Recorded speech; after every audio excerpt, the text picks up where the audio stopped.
Okie dokie, I can hide all that down. I'm now live, although my game is yet to start.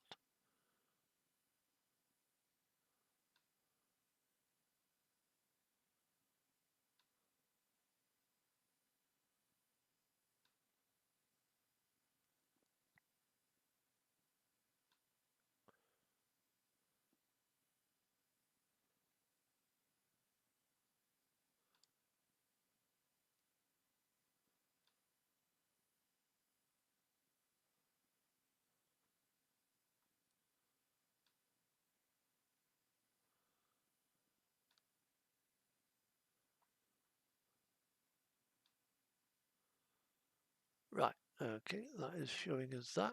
Okay.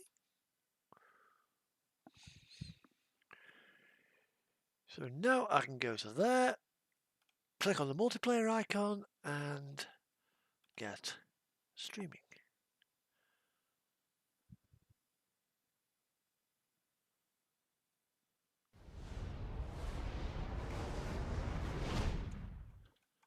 Polish my balls on my mouse.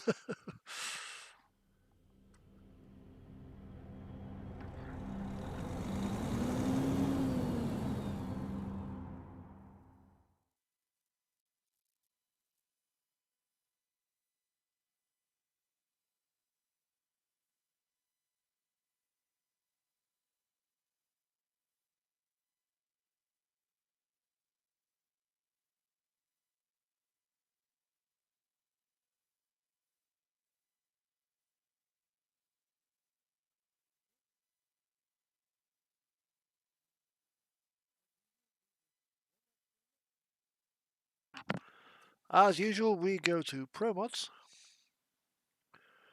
And I believe that last time I was on Pro Mods, I was in Iceland. So I think that's where we are starting today.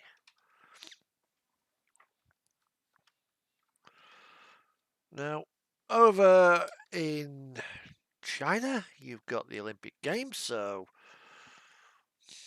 that's one of the reasons why I'm here. I'm not really a big fan of the Olympic Games. It's okay, it's good to watch, but you know, I'd rather be doing this. Right. That's my trailer. That's my truck. My trailer is a container carrier. Okay, job market and cargo market.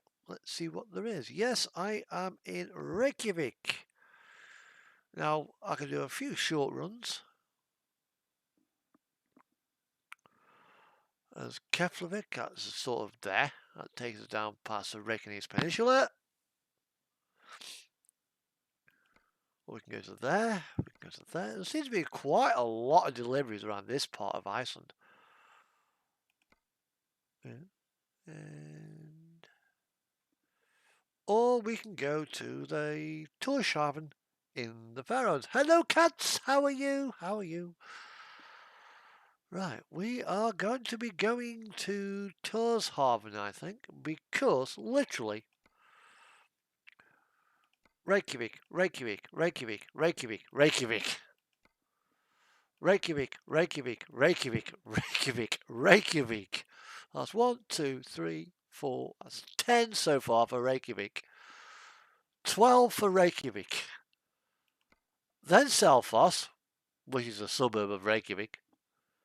Then Keflavik, the airport. Then Akrans, which is a sort of a suburb of Reykjavik. Or we can go to there. Or we can go to there. Or we can go to there. Oh, sweet. Okay. Drive safe. Keep your eyes on the road.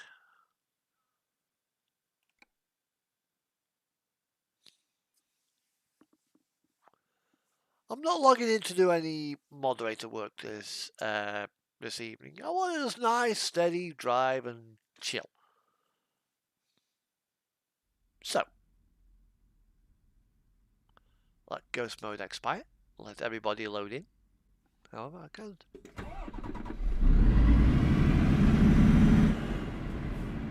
Right, usual things. Indicator button works. Indicator button works. Not binding. Okay, that works. Okay, go around the front. That button works. Those work. Okay, I'm in Reykjavik. So those works. Brake pedal. I have a signal to the brakes. Just let me options, controls. Scroll down and see here brake axis. I have a full on there. I have full map there. As you can see, my accelerator is going all the way up to the top. My brake goes nicely to the top there. That's good. Not that it's necessary. I will check the clutch. I have full travel on the clutch. Okay, that is good. So that's that done. Right, okay.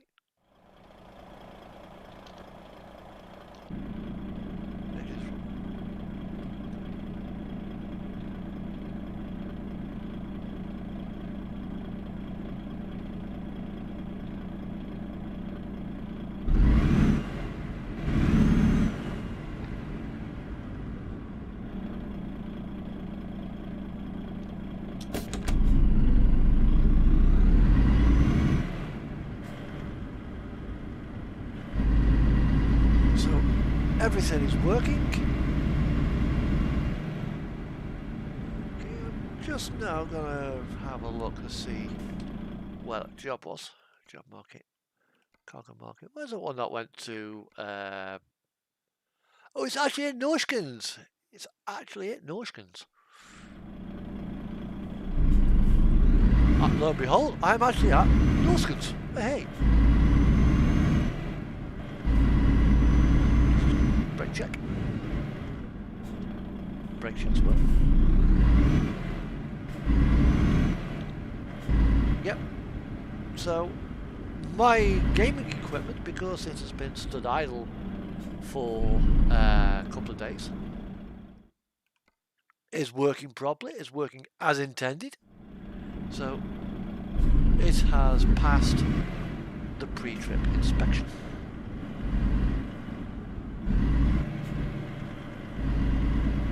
I mean, I could actually go, if I wanted to, do a full simulation of a pre-trip, but it is only a video. At the end of the day, ETS2 is only a video game. However,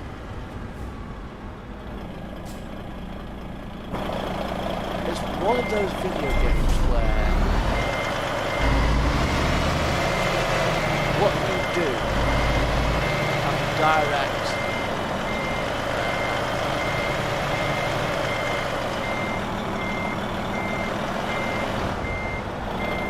effect on other players. Careful.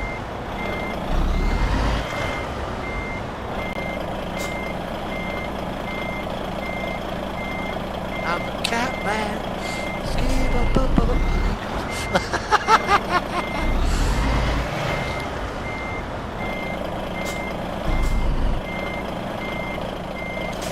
Yeah, I'm at Norskens in Reykjavik.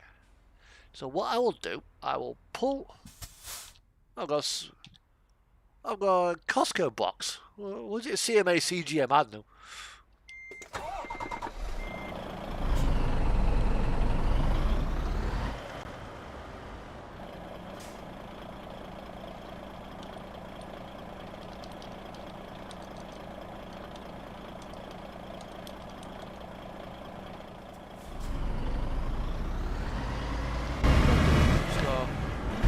Circle the building, so I can park my truck up in a place where Catman and Cats are going to be. Chances are they're going to jump for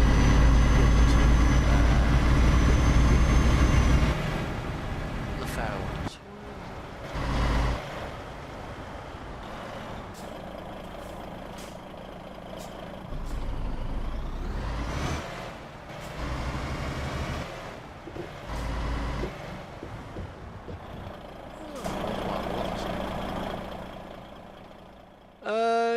you only...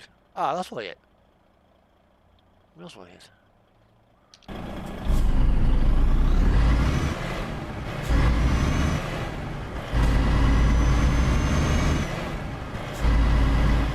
Hello, Catman.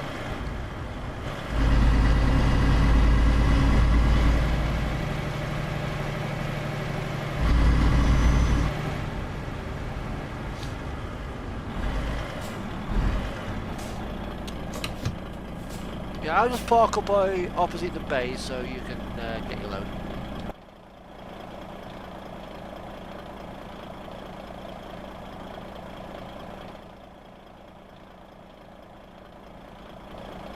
Good God, you play hide and seek with these guys.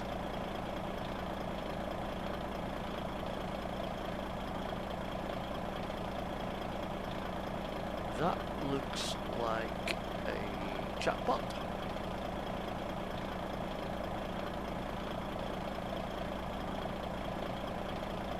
And so does that.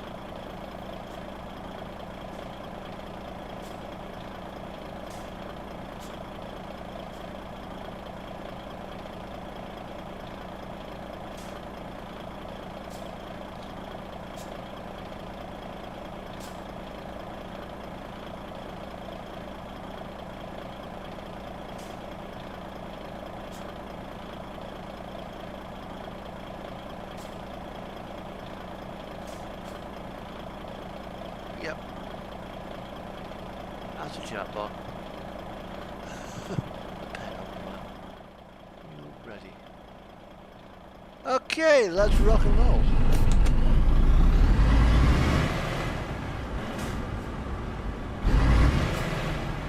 That looks really weird. See the trailer give birth to a truck. And you guys, you've got the red boxes.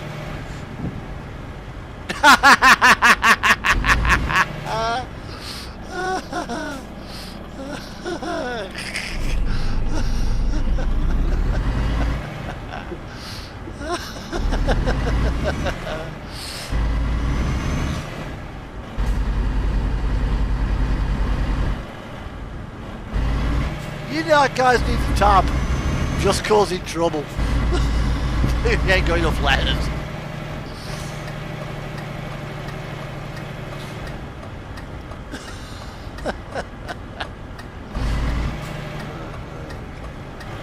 We are good to go.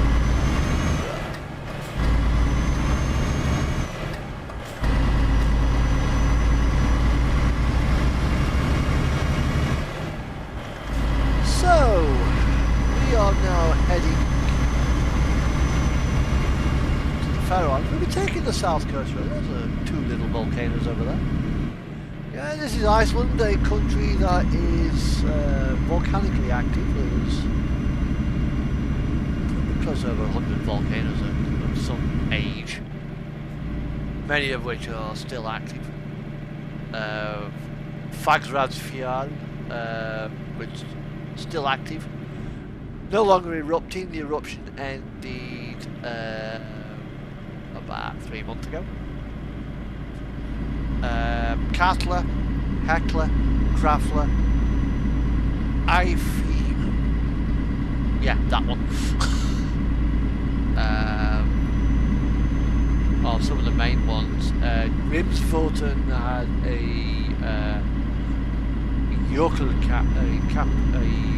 glacier outburst earlier on this year. We will actually be going over the Grimsvotn lava fields later on in this trip.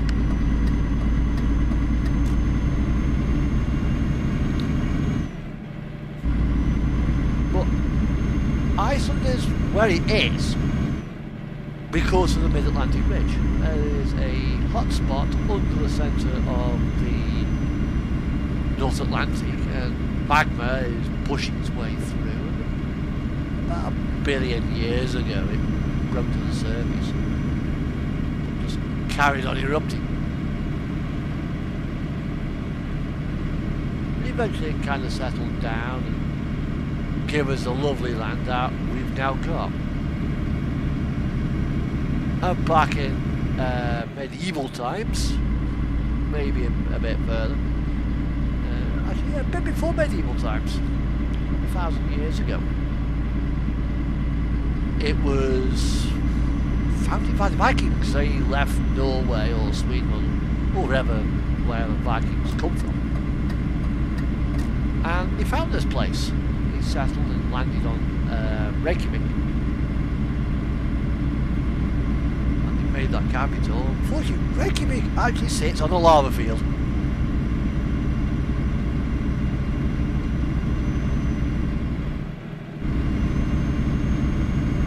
Cruise control, 75 kilometers per hour.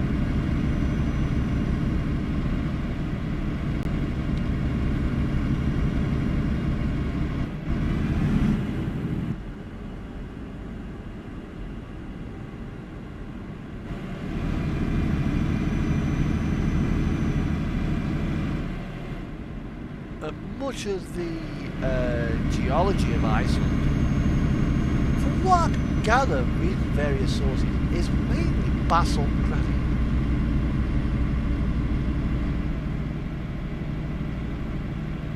Hence why the original vent of Fagsrad Radsfjord that erupted. The first vent was called Bob. Yep, they named the volcano Bob. Hello, Alex. It's going good. Whoa, whoa, whoa, whoa, whoa, whoa, whoa, whoa, whoa. Shit, shit, shit, shit, shit, shit. That wasn't going good. You didn't see that.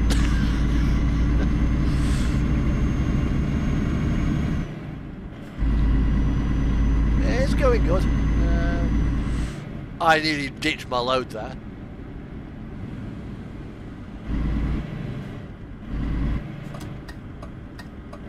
So, yep, sounds like a plan. I'll loop round and park up here. Bugger!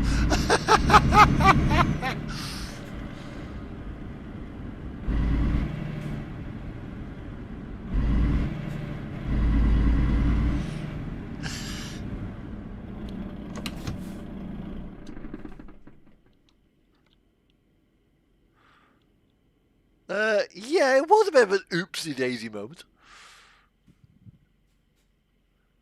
Kind of went into that corner a little bit too quick.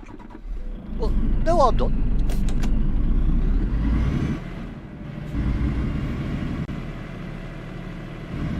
See if I can. If I've got space to do a spinny run. Oh, I can do a spinny run.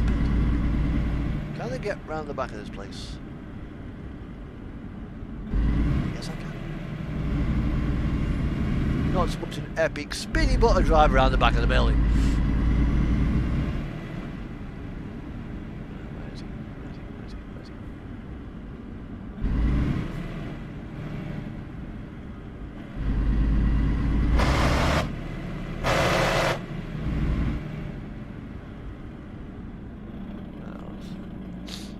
Form up here. Hopefully that'll be the last slippy.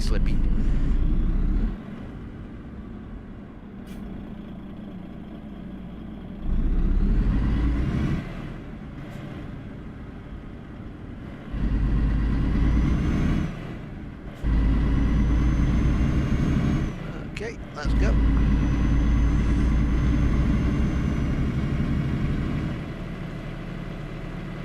Yeah, I just had to test the off-road skills. Although, having said that, Alex, I got the SiSl mod off the Steam Workshop, and I played about with the dev files and made it all-wheel drive, and went off-roading. That was fun. That was. But yeah, I was just saying, earlier on last year, Bob erupted, burst out of the ground. There was like nothing there at the valley. Then all of a sudden, this volcano just burst out of the ground, like it does. Then came flow, ULF. Flow meaning fast lava output. ULF meaning unexpected lava flow. SiSl, Southern Icelandic infusion. What was it as well? RAG, really awesome geology. NAR, which is an assist event to RAG. Like, not again, really? RAG and NAR came together to form one big cone. I buried Bob. And that little eruption lasted a good 6 months, which died off now. Katla is rumbling. Lots of eruptions, quite shallow, but according to Icelandic grapevine, which I do follow on a regular basis, it's not in imminent risk of eruption. Well, the Icelanders don't know because it's their volcano on their doorstep. But normally when a Afiascal goes up, yeah, the one next door to it, it sets off Katla shortly thereafter. Now, Yokel went off in 2010, I think it was, and Katla had a bit of a rumble but didn't actually erupt.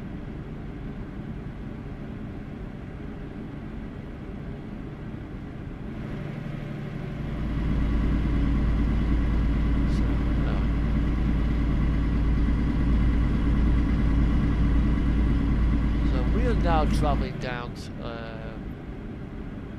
basically we've been joining the A1, which is a ring road around Iceland, and it is actually paved all the way around it. Actually, yeah, this is the ring road.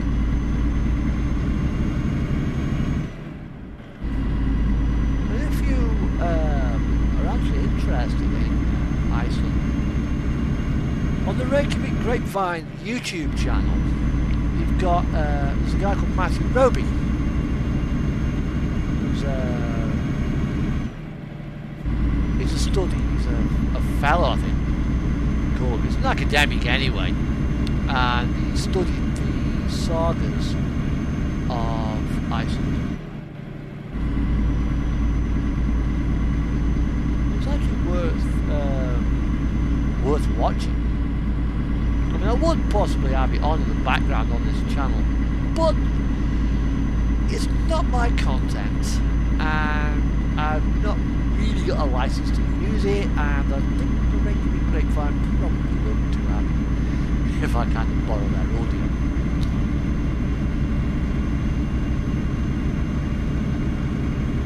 After all, they spent a lot of time putting it together, so.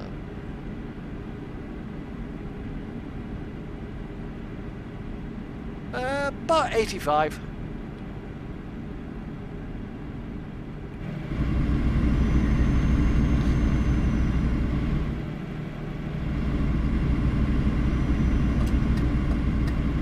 Sightseeing.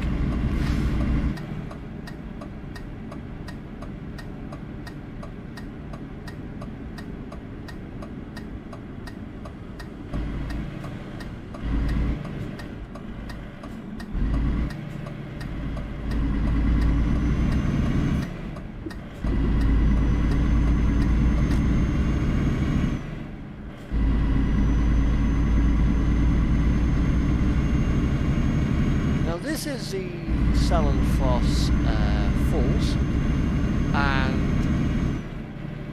just up over to our right, on that glacier, there are a couple of subglacial volcanoes.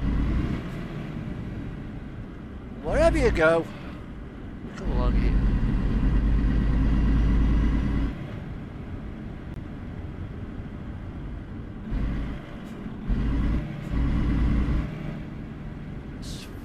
This viewpoint.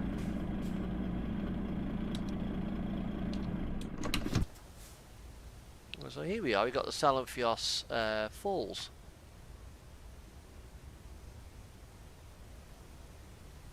nicely animated by Pro Mods here.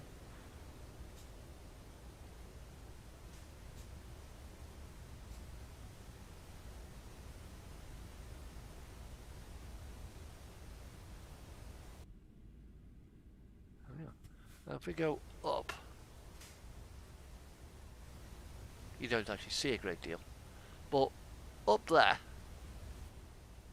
is there's a couple of most likely a couple of volcanoes underneath that glacier cap there, which is actually where all the water's actually supposed to be coming from.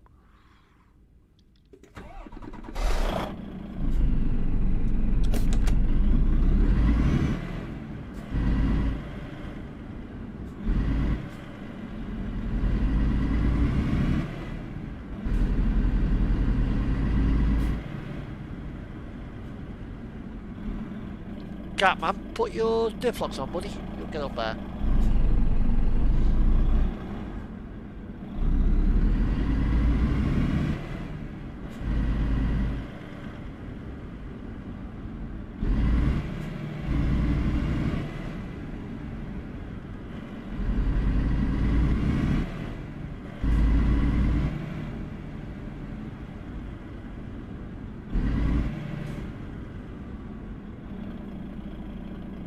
Yeah, the trouble is with Pro Mods, cats, and loading saves. They take forever.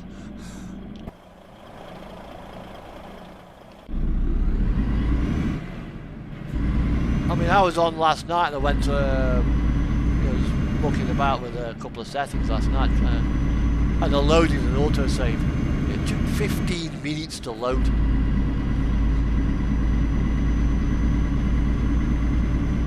Sometimes it loads in the blink of an eye, sometimes it takes forever. So, Pro Mods, don't load autosaves. Just, I mean, there's an F7 point not too far away.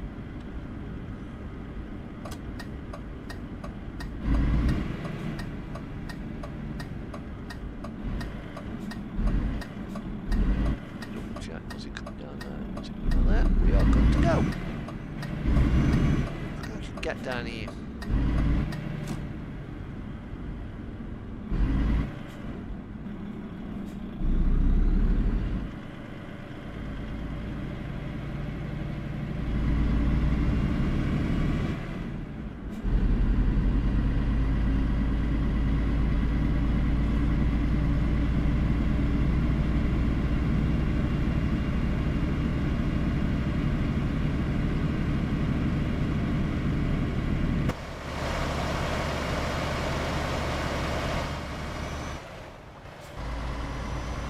I'm just curious to see where this path leads.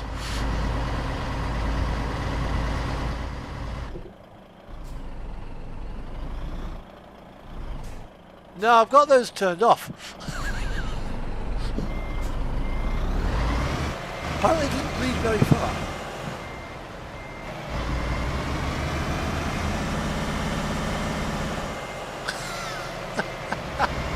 Why didn't you tell me?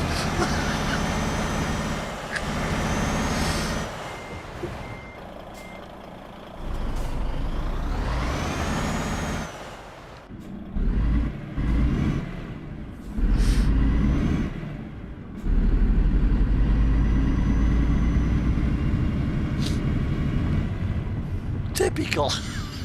I got the blockers turned off.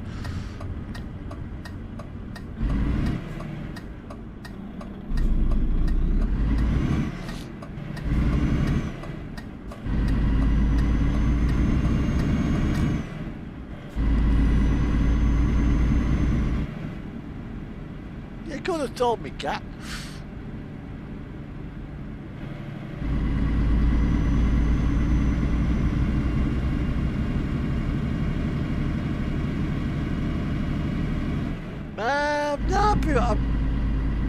Sometimes when I do that, I have a bad habit of dropping my truck from a great height, which doesn't do it any good.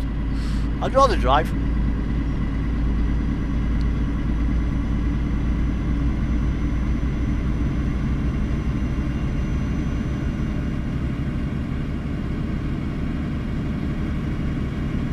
Got a farm over there. have another set of waterfalls there, probably coming from the same glacier.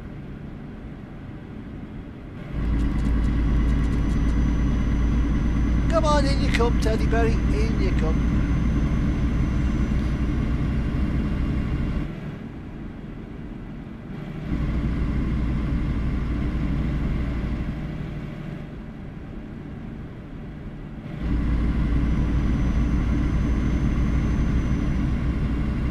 Yep, a little convoy. Safe travels, guys, safe travels.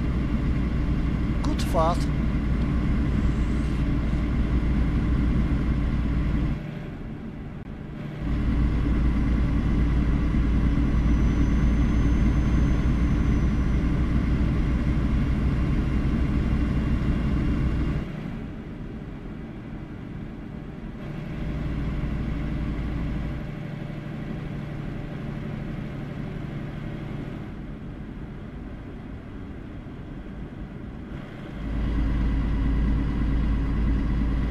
This is where the road gets, I mean, this is why I like Iceland so much. You can keep the CD road. You can keep Kirkenes Quarry. To a point, you can keep the Great Central Road. How many, Cat?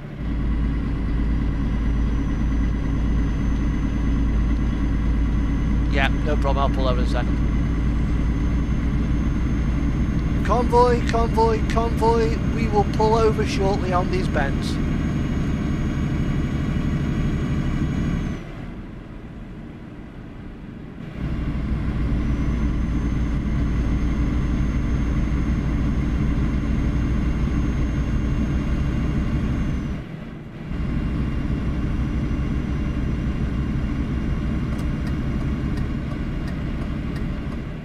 Pull up, Cat, just after these signs, yeah?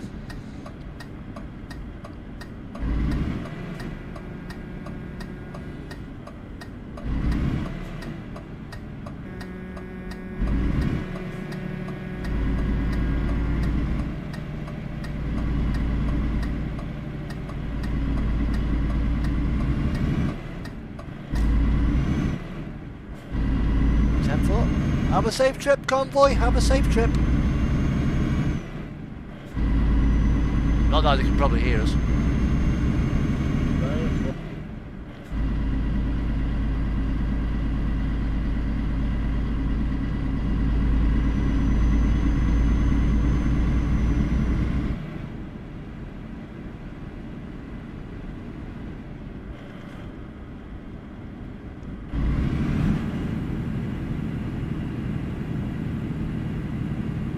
I don't know where they're going. I'm probably going over to Norway, I reckon. Well, we might meet them at the ferry. They are taking the time. Yeah, I'm not going to rush. Where are you from?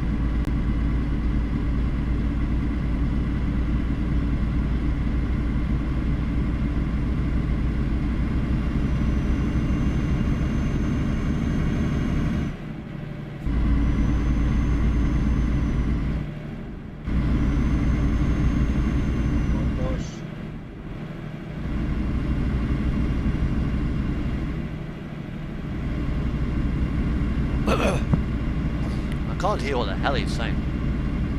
He's very quiet on the CB.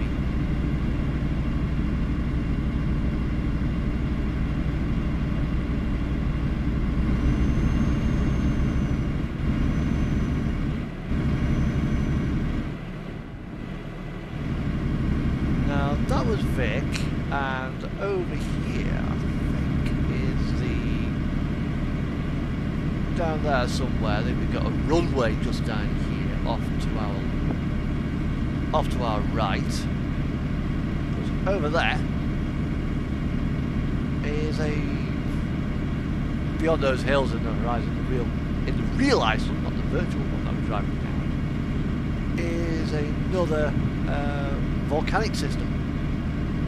We're actually driving over a lava field, hence all the black dirt. This road actually sits on basalt.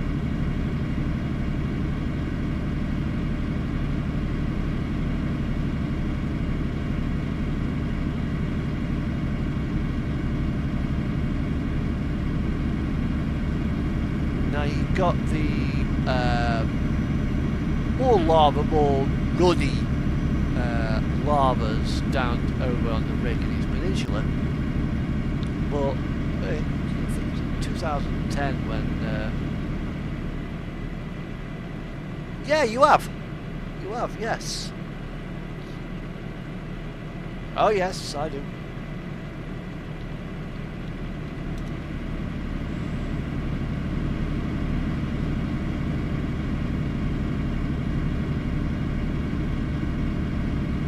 The thing is out here, it's just beautiful. There's no need to rush on a road like this. There's plenty of scenery to see and plenty of scenery to just enjoy. You know, it's not oncoming traffic. You've got 3 approaching.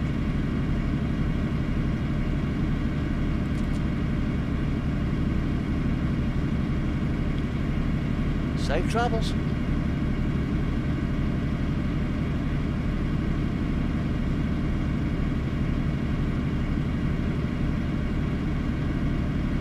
Yeah, I mentioned 3 approaching was referring to us approaching him.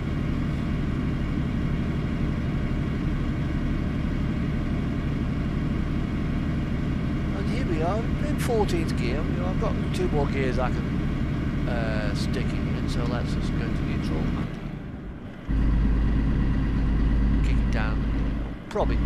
No, it wants to be in 14th. No, I don't want you to be in 14th. I want you to be in 16th.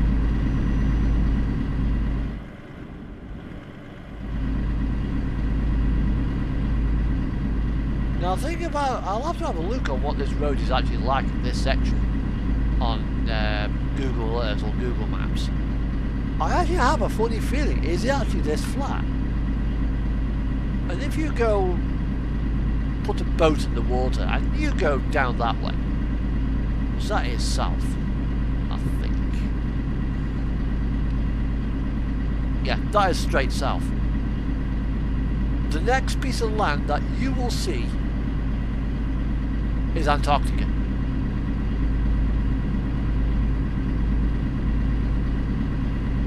Because you'll miss Ascension Island, you'll miss Centolina, and you'll miss pretty much every other island until you get to the Antarctic.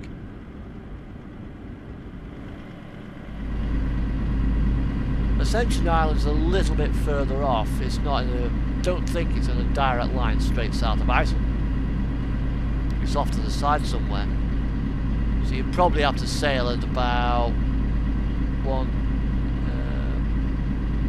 about 190 degree heading to get to Ascension Islands, I think. Well, if somebody's actually got a map of the world, they'll be able to pull that straight. Actually, what the actual line that you will need to take on the compass heading to head straight for Ascension Island.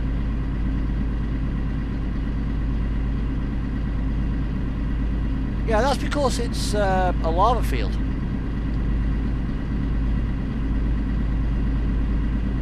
All those rocks over to our left are volcanic and erupted several billion years ago to form this landscape.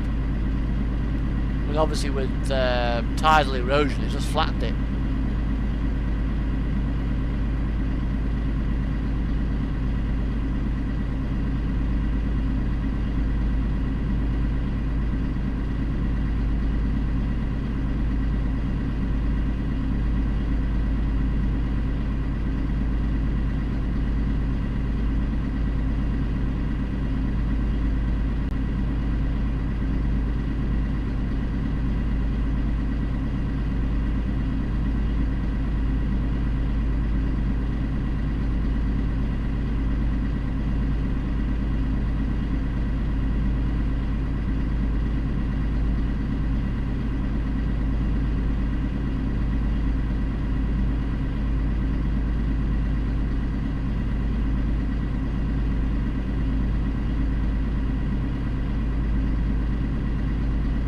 Now, as you come over here, there's actually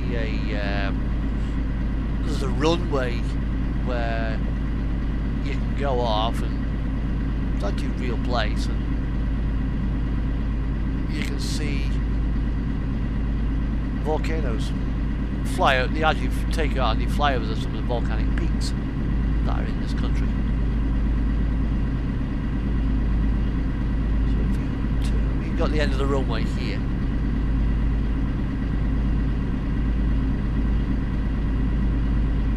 And just after it you've got the access road, because that's a tourist plane.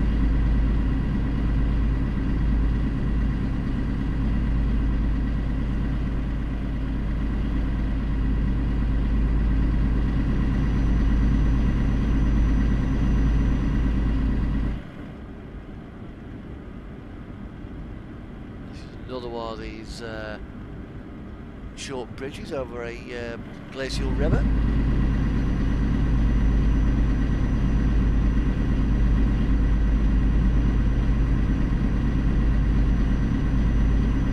Now, so with the Reykjavik Grapevine, they've got a series called Abandoned Iceland, which is actually quite interesting to watch. And you've got obviously the Icelandic sagas, to which the volcanic geology of the country features quite heavily in the sagas of Iceland. I mean, basically, Ragnarok or Valhalla is a volcanic underground where the Viking ancestors like to party. The bigger the eruption, the bigger the party. At least that's what some people certainly put the volcanoes down to, like Thor and his merry men having one hell of a party. Up it fucking goes. And it wants to give me 13th. Okay.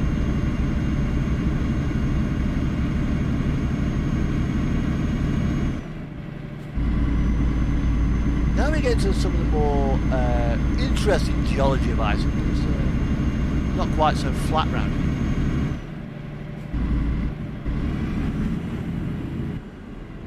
You know, I'll have to come down here one day with my blockers turned on just to see if there are any secret roads in this place. I know there's one that runs all the way across the country. Yeah, it's a complete tunnel. Next time I come down here, I'll run the tunnel.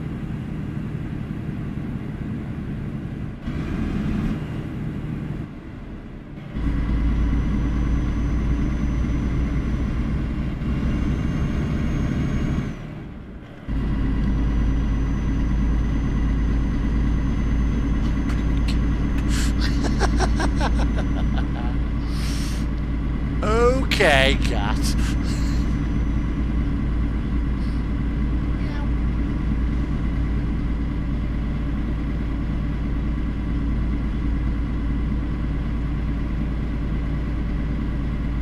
We've got a nice spacing as well.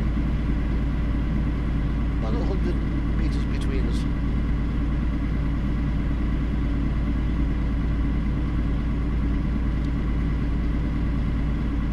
That's what it should be like. You're driving.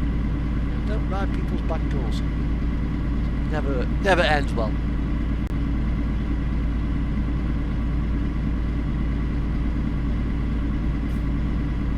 Now, up in the north of the country, there is basically there's no fossil fuel power stations, like coal-fired power stations, on Iceland. They don't need it. They do not need fossil fuel big belching power stations. All they do, for Iceland wants to another power station, they just sink a borehole. Sink 2 boreholes and send water down one, gets heated up, comes up the other pipe as steam, spins a turbine, gets condensed, gets sent back down the borehole again. Lo and behold, you then have a power station.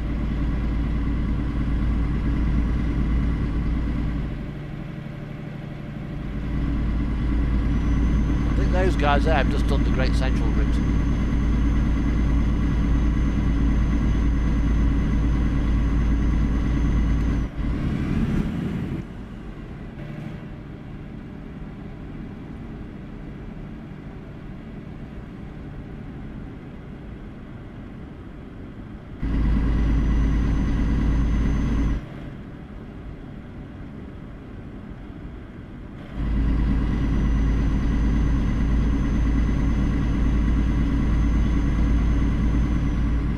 Now, with Grafler, it is a geothermal power station. It's not too far away from Grafler. I think it's actually within about 10 miles of the volcano. And they were putting a new borehole in when you done these tests, what have you. Yeah, so they knew there was hot rocks down there. A few years ago, they were sinking this borehole and they burst into a pocket of magma. They were expecting the magma to be 6 or 7 kilometers down, well out of their way, but still hot enough to eat the rock up. However, they get something like less than a kilometer down and they go straight into it. Way, I give him a bit of a surprise. Ali, English please, buddy.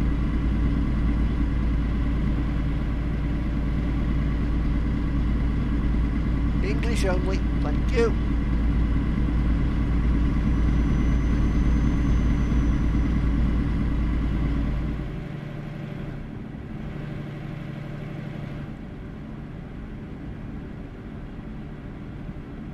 All non-English text will be removed.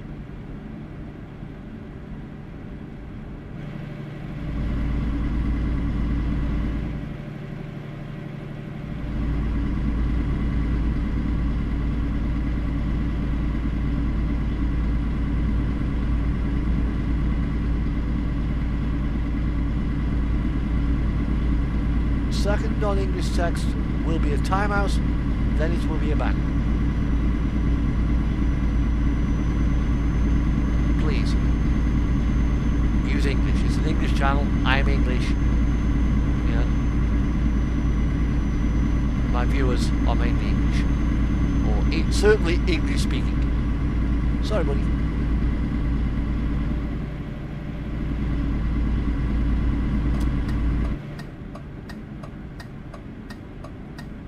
Actually, let us go take a quick trip down into Hoffen.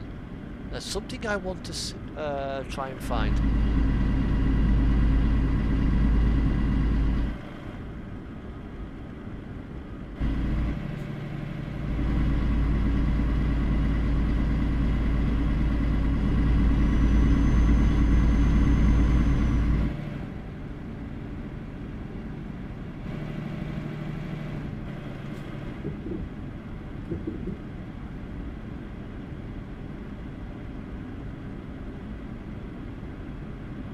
I think he's in Hoffen anyway.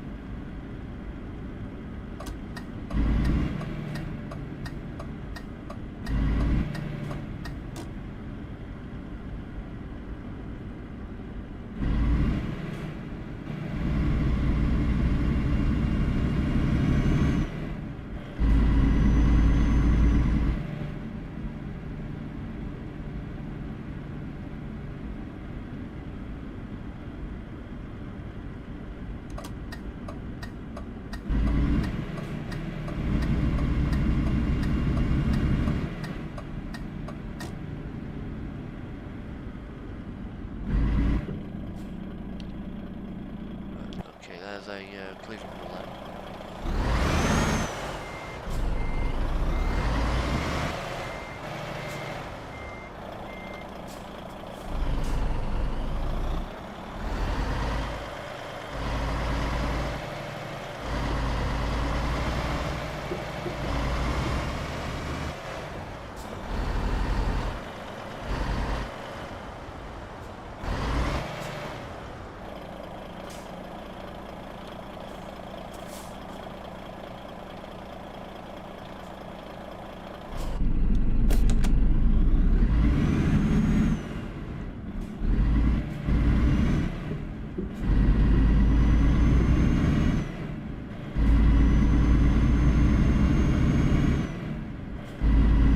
no, Cat, I've only got a 510.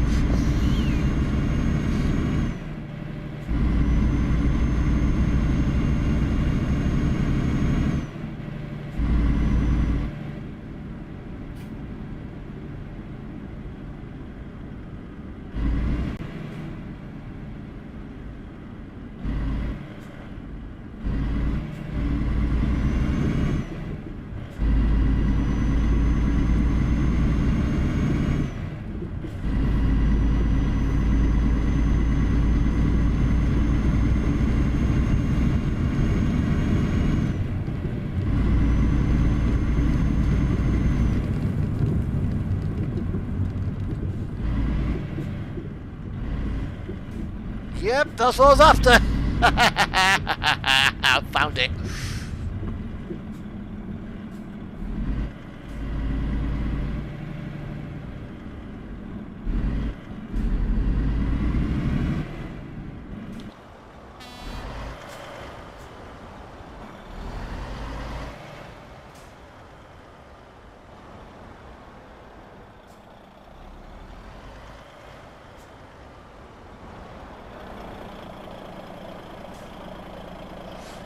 Cat man, I wouldn't. You might fall in.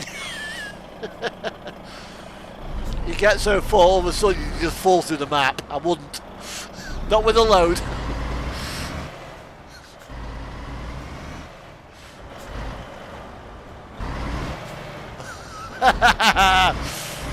Don't forget, you'll need some good anti-corrosion stuff on the truck otherwise.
Hey, Catman, come down here, bud.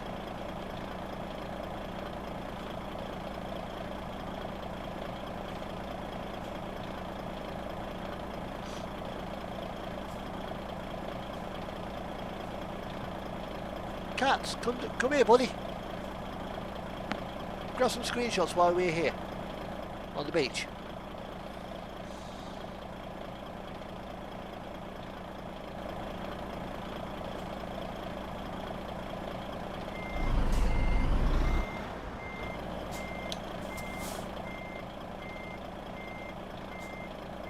Come on, cats, spinny, spinny.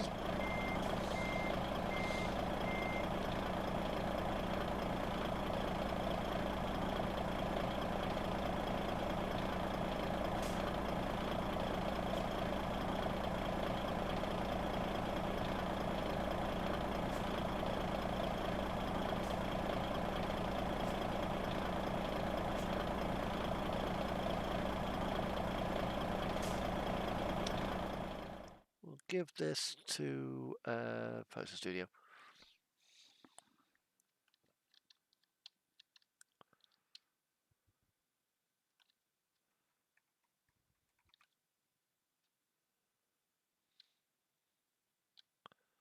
F11 and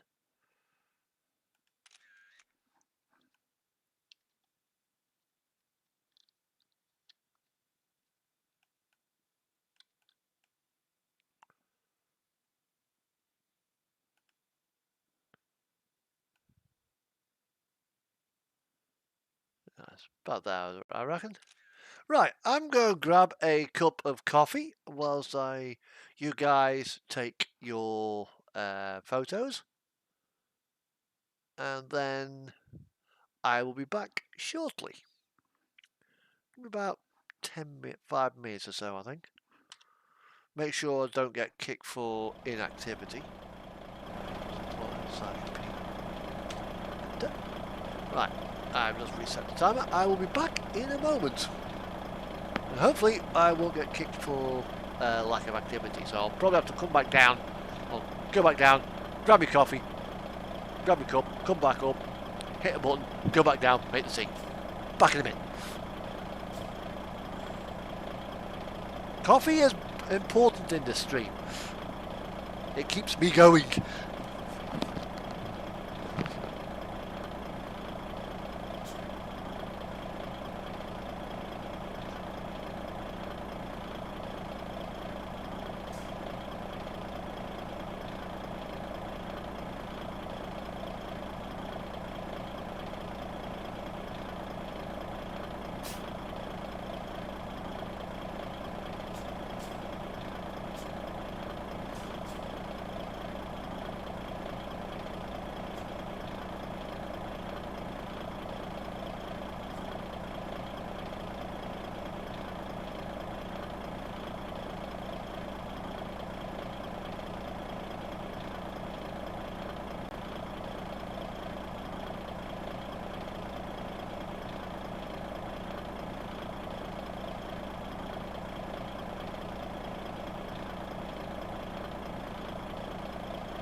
I'm back!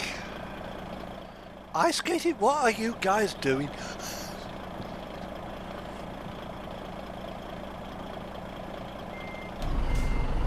Right, where are you?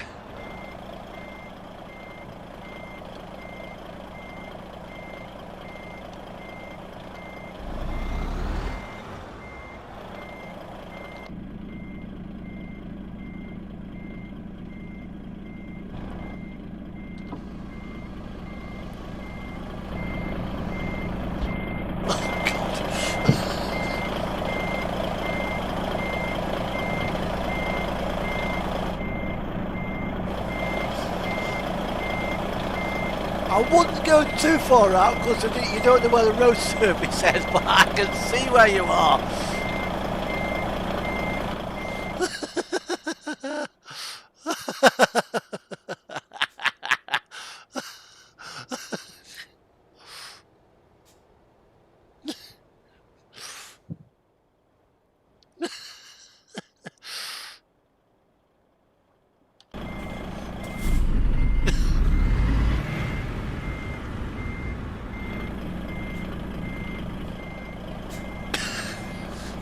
I'll check your salt. I'll check your. I'll give you a chassis and a wash with some fresh water. I'll knock all the salt off it. Otherwise, your Scania and damn will rust.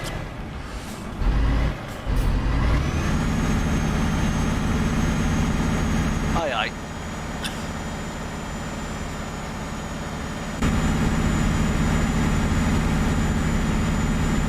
I said I wanted to do a spinny. I didn't mean this kind of spinny.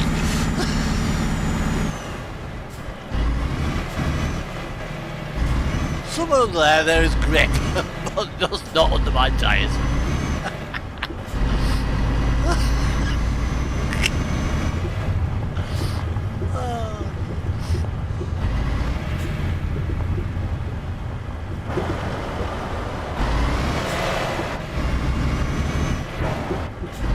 Right, let's continue with the trip.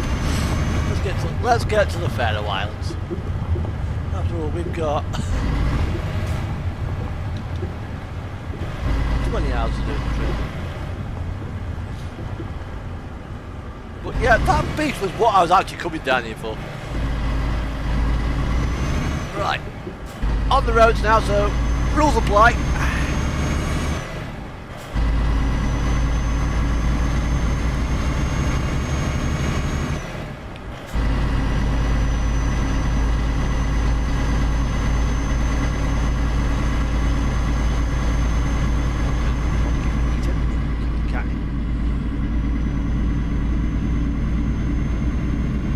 Farm down there.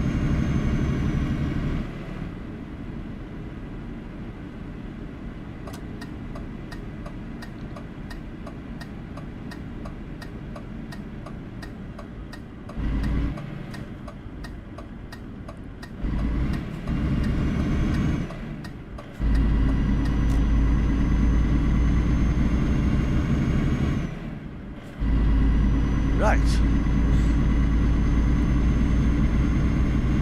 Geology advice to go through, and I've been watching geology's bloody lectures, which I kind of got into through watching the goings on with Bob earlier on last year. I kind of joined the Bob Nation Discord. Bob Nation Discord, basically a Discord for fans of the volcano. I'm actually wearing a Bob Nation hoodie as well. I've got about 5 or 6 of them. Got a full set. And they plugged a guy called Nick Zentner. And he is a geologist with the Central Washington University.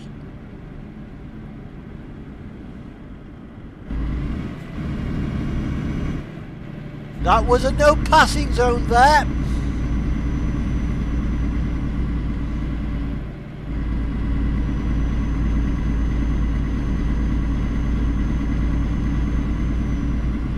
Obviously he's in too much of a fucking rush.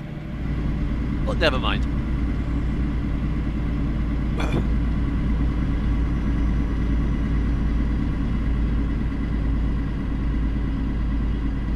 I'm not here to moderate on this particular stream. I'm just here to enjoy the drive. So whatever happens is whatever happens. Well, whose idea was it to put the delay signs in the middle of the bloody road?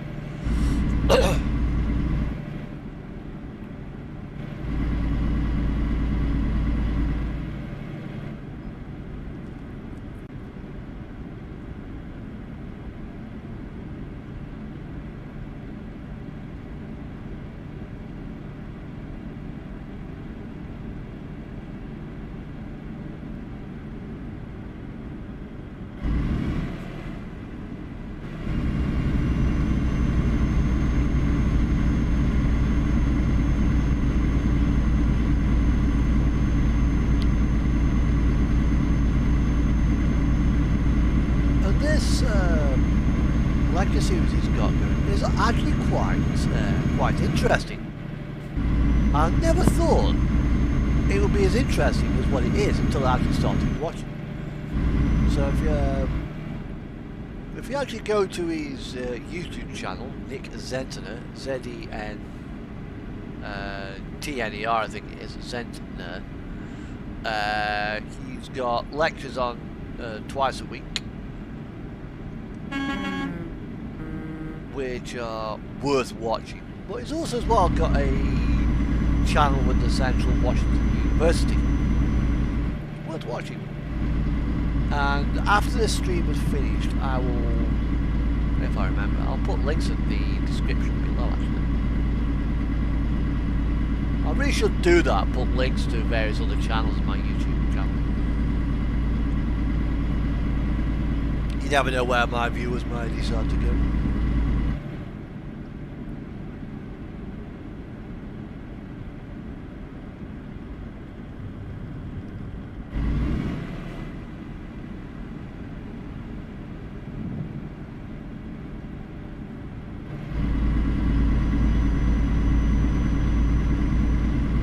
Yeah, watch out, convoy. You've got a Renault trying to overtake you guys.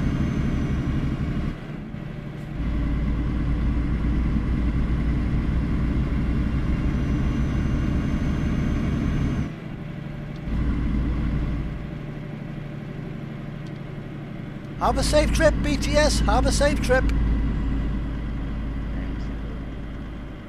Same to you, same to you. Too, man.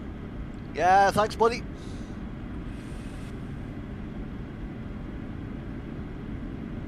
Wow, that is a big convoy.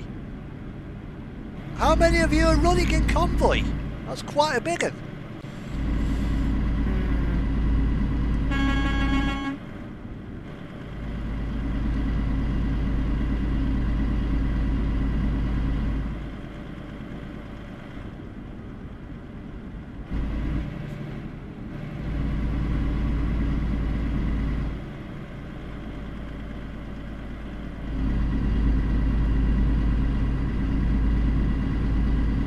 Tell you one thing, Cat, that was a fair-sized convoy.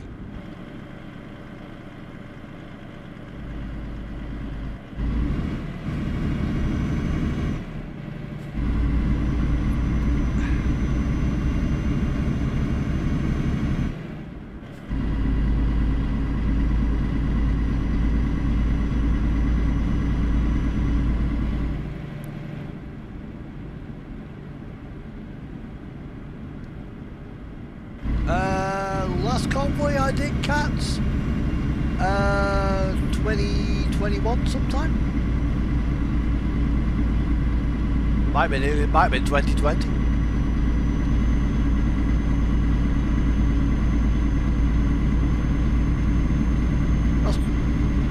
I'll stop doing convoy, joining other people's convoys. I just like to do my own thing.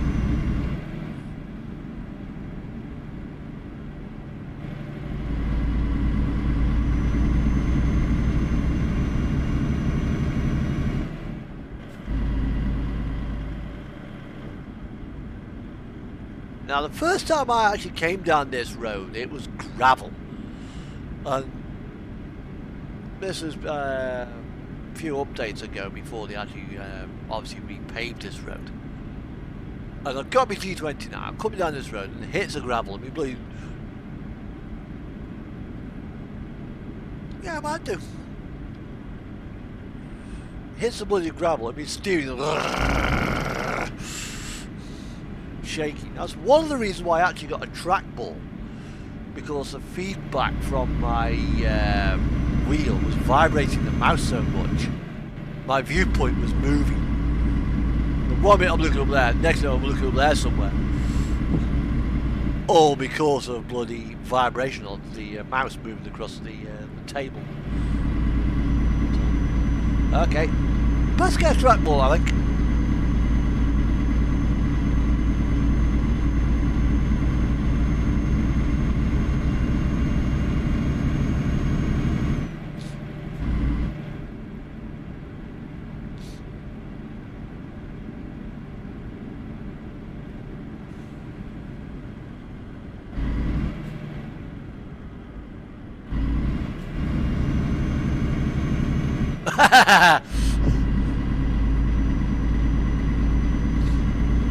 Force feedback, don't you love it?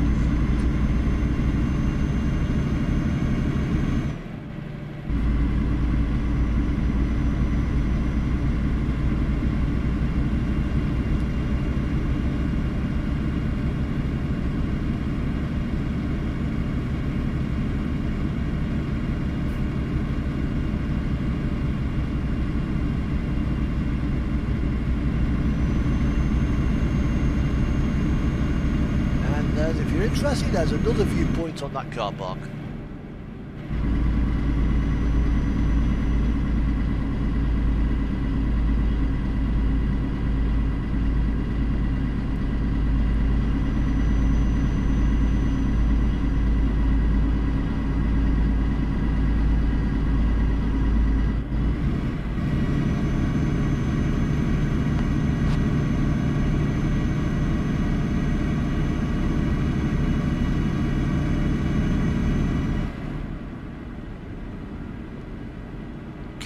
Iceland is like that anyway. You know, and if they do put more roads in, I'd like them to put more gravel roads in, because there's a lot of them in Iceland.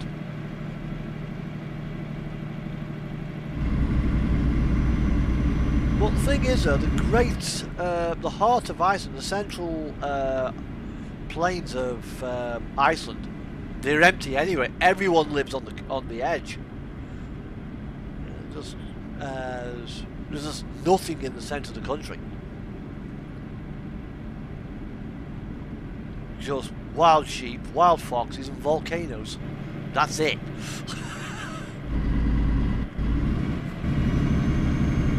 Oh, and maybe the odd cat.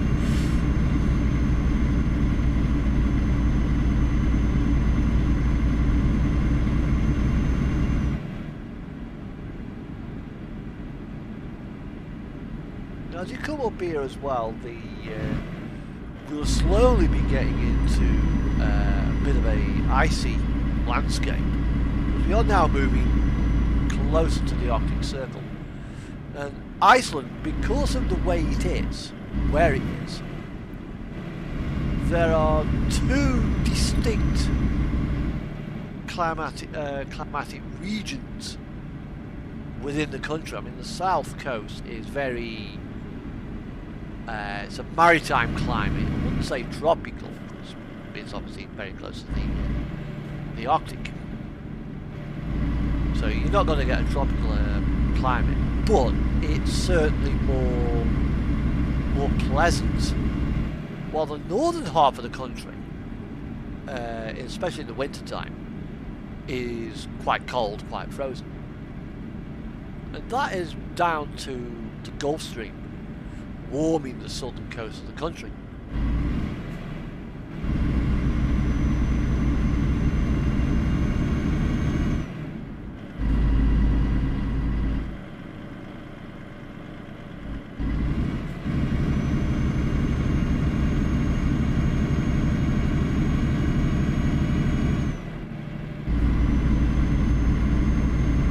But the harbour that we're going to catch the ferry to the Faroe Islands, I don't think freezes over in winter. Some places in Iceland do freeze over to get so bloody cold, but where we are going, the ferry doesn't.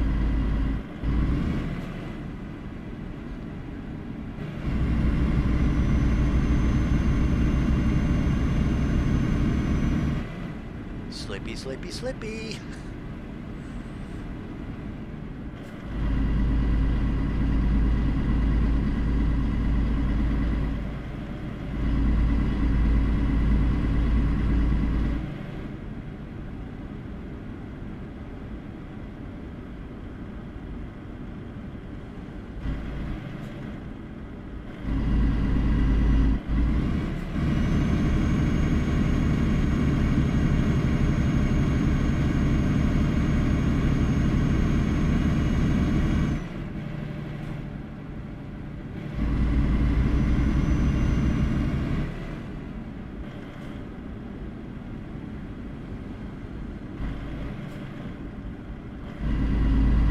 thing I've noticed on certainly on TMP, the player base who come up to Iceland to use the Great Central Road, to do some of the more challenging roads, seem to have a little bit more respect than the players who rip up and down the CD road. If you want to get away from trouble, just come to somewhere like this in Bromont.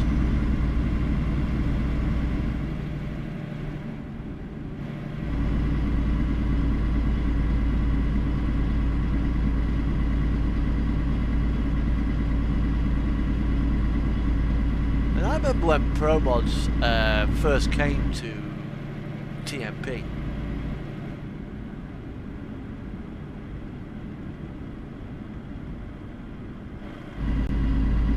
Bloody hell he has. The devil he has.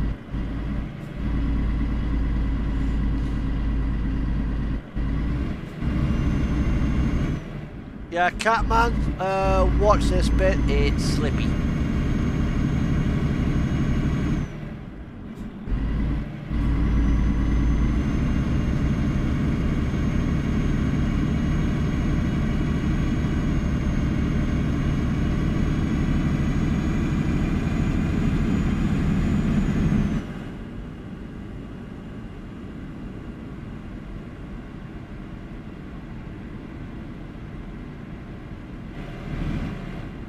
Shame that, because you know, he'll be missed. But obviously, you know, your family comes first, irrespective of what you do online. At the end of the day, it's only a computer game, and if moderating is taking up too much time, it's time to take a step back, reevaluate your situation. Blue truck, you've got 3 coming at you, 3 coming at you.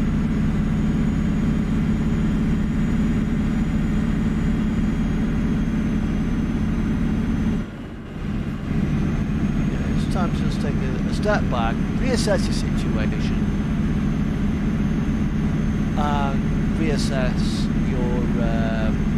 your life, because you don't want to burn yourself out over some computer game. Yeah, okay, fair enough. You know, I come in here, I mean, last week I was on, somebody wasn't too happy because said I take the game too seriously. Oh,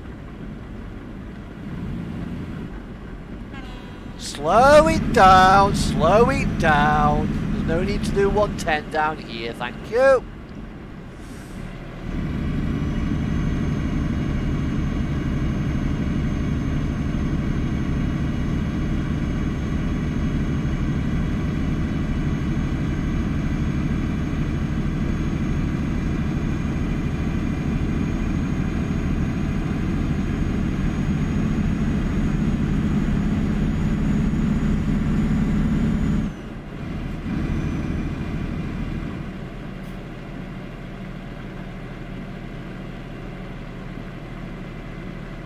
One of the reasons why I do take this game seriously is I drive a truck for a job. That's my job, and it kind of irks me when people make, well, I wouldn't say make mistakes, but yeah, it's understandable, Kast. I mean, obviously, you don't want to burn yourself out playing the game.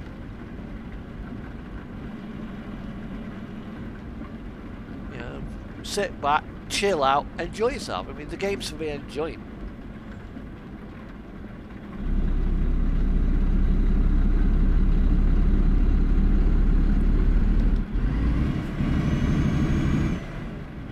Yeah, and if you spend all your time on it every hour of the day, you get bored of it. I mean, I was on during lockdown. I was on this game for best part of 3 months solid.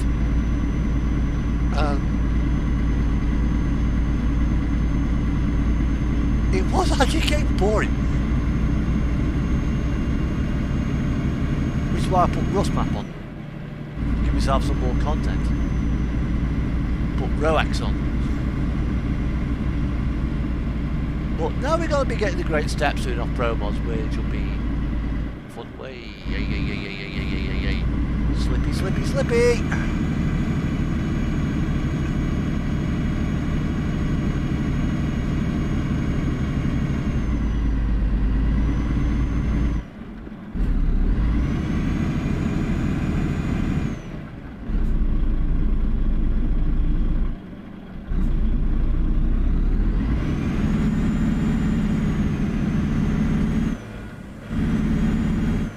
Oh, the CD can get boring after time. There's too many idiots on it.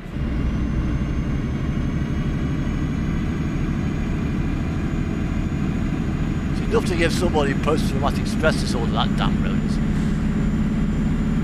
I hate the bloody thing. But the sooner SCS come along and remodel North France and get rid of that goddamn road, the better.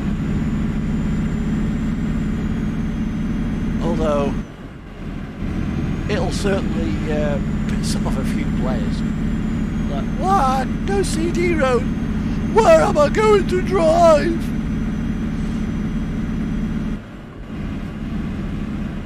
Somewhere else on the map would be a good idea.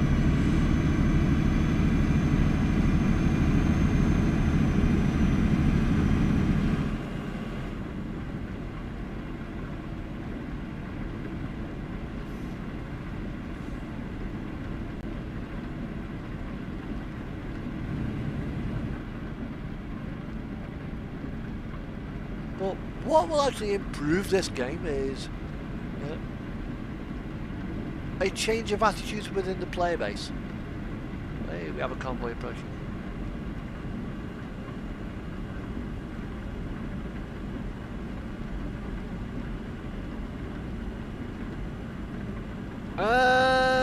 Probably somewhere in like Austria, something like that. Running around the Alps. Hello! Watch out guys, it's quite slippy up there, but have a safe trip.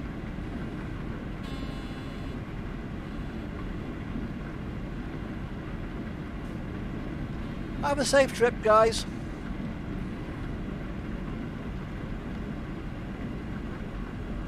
You know, they're reworking Austria right now, which will be coming out, I think, possibly in a couple of patches' time.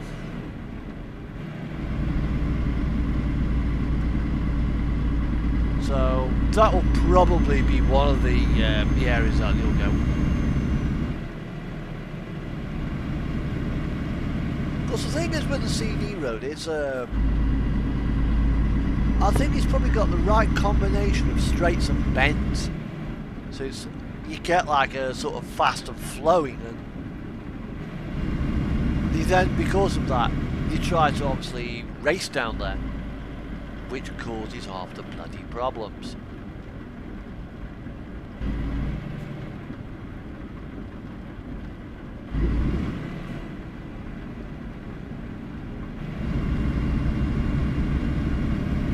I remember a few years ago, April Fool's Day, TMP closed the CD road because they were putting in some. I think they might have been putting in a new gas station. The big services areas that they installed, and the Facebook group that they had back then just exploded into life. People complaining about no CD road. Right. They're bloody brilliant. Well, so many people, they actually spread out over the map. Here we are.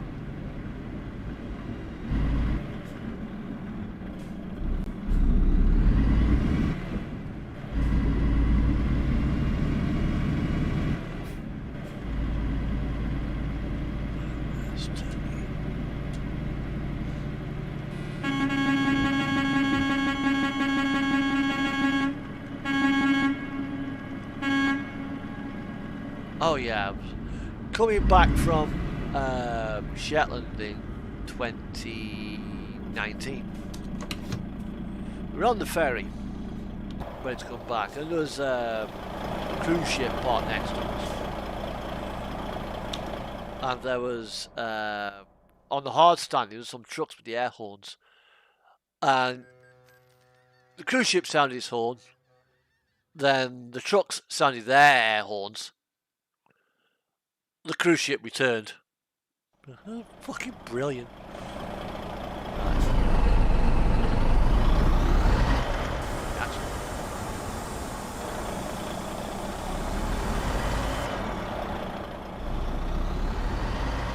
Right, let's see. We haven't got to go too far because it's 3 kilometres away.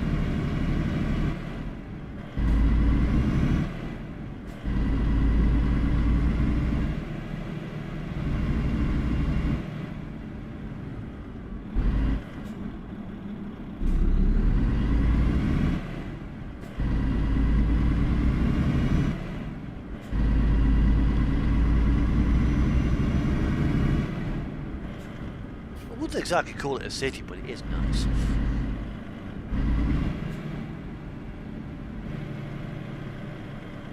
I mean, I like Königsweg. Well, the only thing is with Königsweg, because it's so far north, it takes forever to get there or get out of there. Yeah, because it's just that far out the way, it's that remote.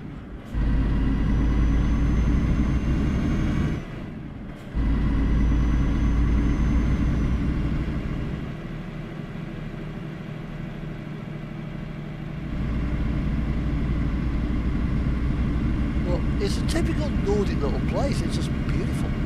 I'd like to know who this statue is up here. This guy.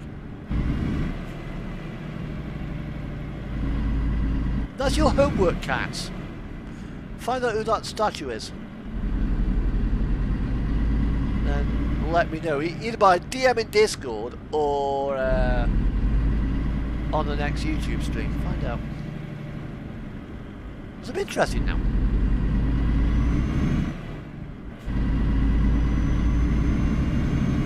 Because chances are the statue is actually there. Because promos, they've got a habit of trying to go for not just make it look like a city. Whereas SCS, I mean, some of the early cities when the game first came out. Hello, look. How you doing, buddy? Some of the cities were very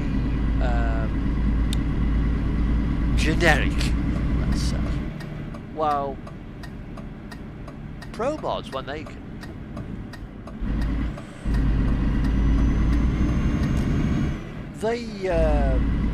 seem to put a little bit of work into trying to at least make their cities look like where they were meant to be.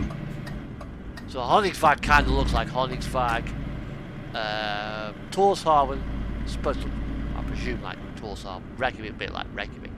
And it's only since then, I think, of SCS started to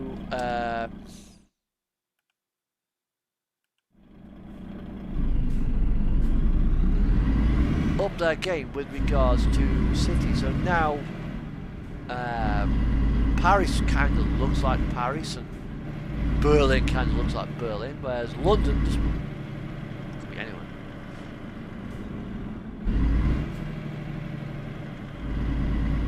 No, they got none there, okay.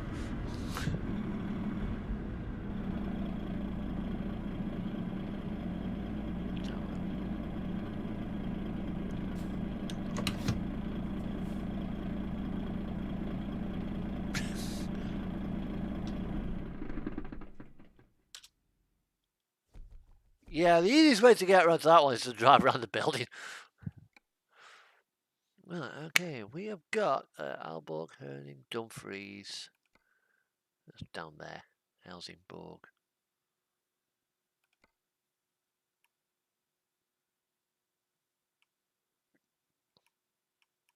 That's a nice little run, that is. Dumfries. Herning, Denmark. Aalborg. Latvia. And Kuopio.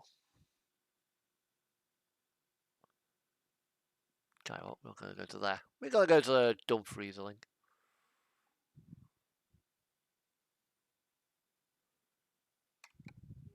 No, I'm not heading off. It's only I've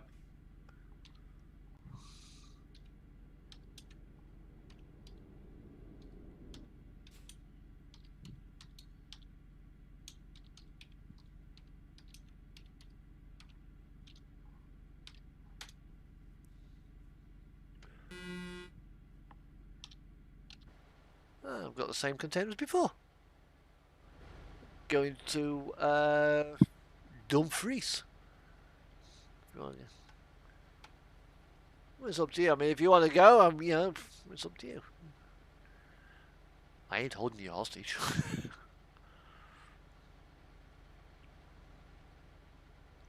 Although I'm going to finish off this cup of coffee.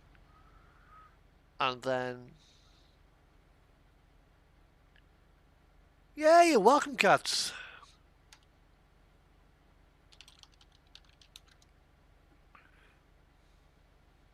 So I'll finish off my coffee.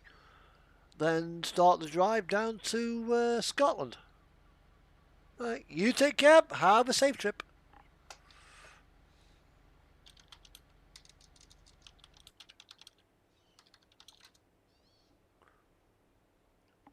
Probably see you next week.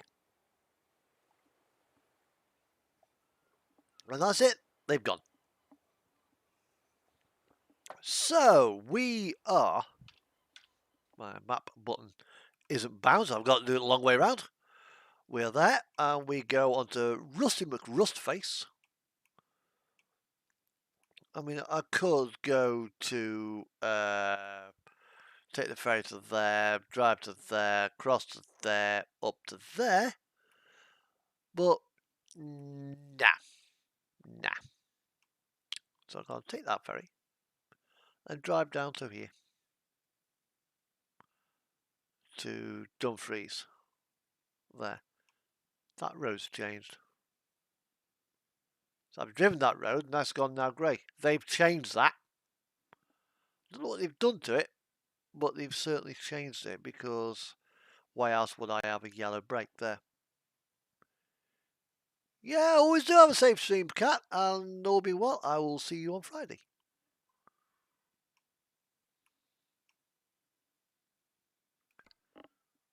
Right.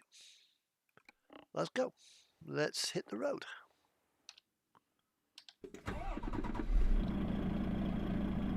Right, okay, let's swing out of here. Let's do it. Let's do this. I should really say that in a Russian accent too. Let's do this. Just like Garage 54. I was watching one of their videos the other day. They took a larder, chopped the larder into 3 sections down the length of it, removed the middle bit, and welded the 2 halves together. They had a 1-seat, 2-wheeled larder. They were trying to get it to balance. It didn't work out right. Garage 54 love to torture larders. Not quite sure what they have against larders, but they like to kill them in very short order.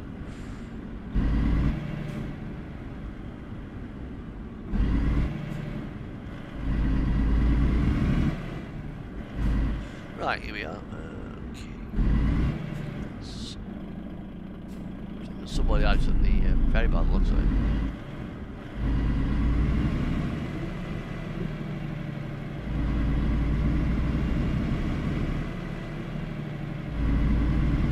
Right, just left non-collision zones. Right, and here we are. Just come out to there. Come that way. No, coming that way. Check. Go.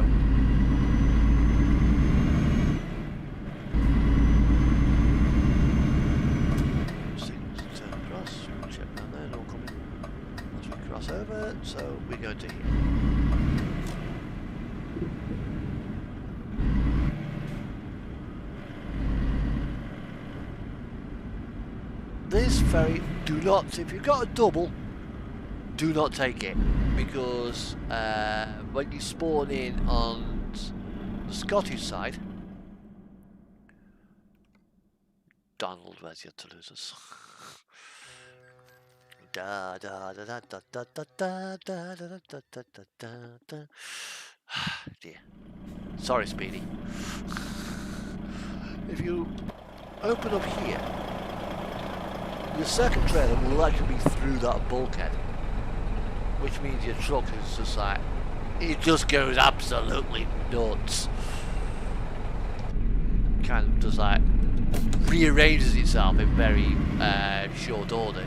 It doesn't do it any good. Right, this is Scotland.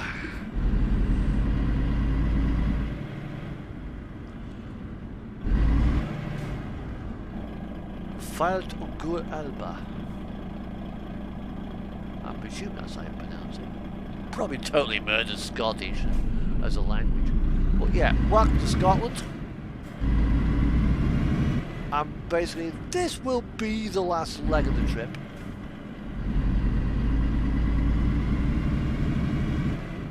Get about 10 o'clock till. Right, I'm in Scotland, so basically I have to drive on the left. Don't worry about social distancing here right now because the regulations have kind of ended. Life is beginning to get back to normal, but for how long?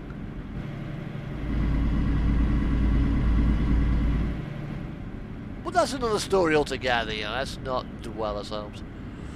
2022, the sooner we get away from 2020, the better.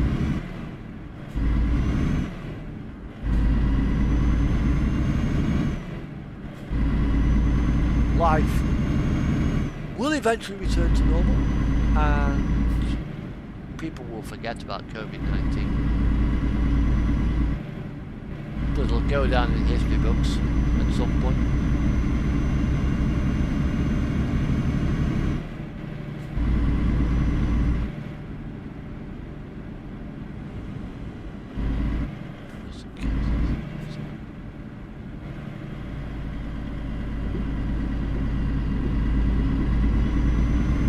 You don't want to go flying over these ramps. You do tend to bounce about a bit.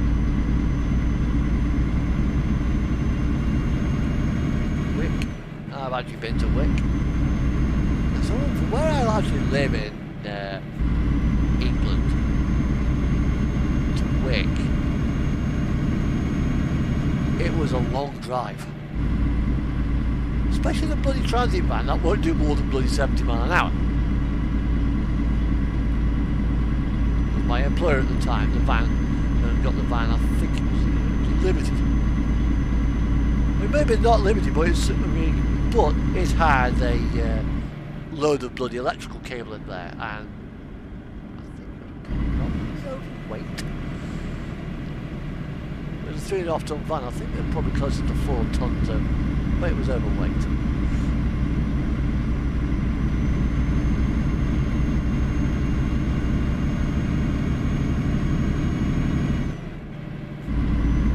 But then,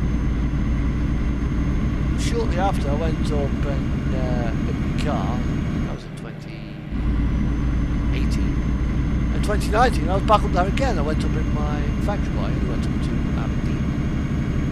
Of course, I caught a boat to the Shetland Islands. Or rather, Shetland. Not the Shetland Islands, just Shetland. And it was brilliant. It's a lovely place.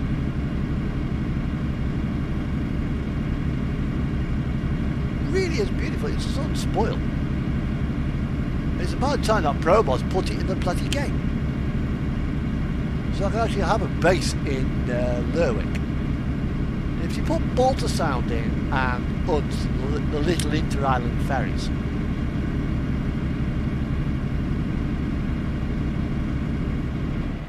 well, I saw a video on came to on Twitter. It was a TikTok video, and it was somebody on one of the island ferries on, I think it was in Orkney. Well, it could have been the Fair Isle boat. And it had a tanker on board. Fuck, it was rough. Literally, it's a good job the tanker was chained down.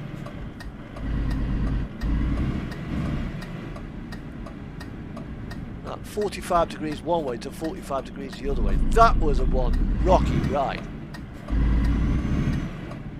Although I was going to Shetland, I think it went over in 2018. I got talking to one of the people behind the bar, one staff.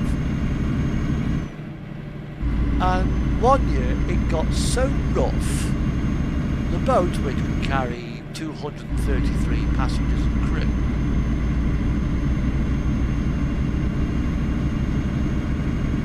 of those 233 passengers and crew, only 3 people kept their lunch down.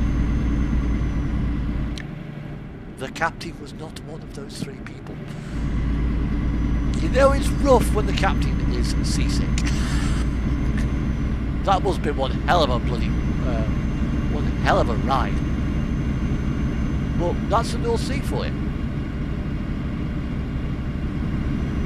It's one very rough piece of water, or at least it can be. Although the occasion when I've been on the North Sea, going to Shetland and from Shetland, it's been like a bloody mill pond. Yeah, there are waves on it, but the waves were made by the boat simply moving through the water.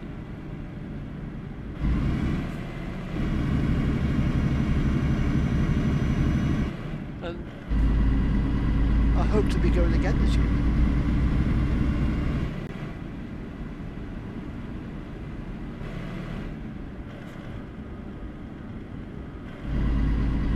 But it'll probably a lot, because I've now got a smaller car. I mean, last time I went up, I had a Vauxhall Vectra. Now I've got a Toyota Corolla, so I've not got as much space inside the car. Probably not. I don't think it's got as much legroom either, but because I've got a clutch pedal in the way. So the Vectra was automatic, but neither the Vectra nor the Corolla have got cruise control, so. But it could do with a nice run like that. So I want to know what the COVID-19 situation is in Scotland with Northlink ferries. Because in London, I think TfL, they still mandate masks, and I think Northlink ferries, you still have to wear a mask inside the ship. I think I'll need to check, because that's the trouble with the UK, because you've got Northern Ireland, Wales, Scotland and England, 3 governing authorities, so 4 governing authorities, 4 different sets of COVID regulations. The regulations between England and England and Wales are different, between England and Scotland are different, between Scotland and Wales are different. You know, so what's kind of legal in one part of the country is not necessarily legal in one of the other parts. So it's a little bit confusing right now.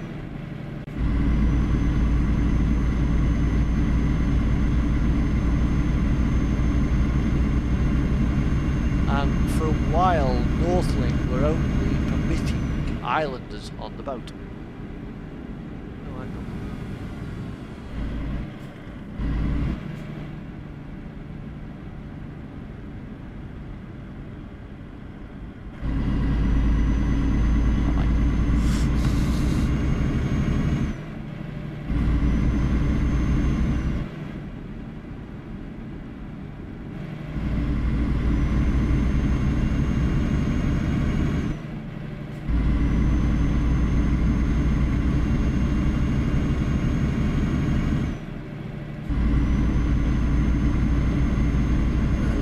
Chatbots coming in. Quite a few YouTubers are getting invaded by blue chatbots, and it seems like they've picked mine.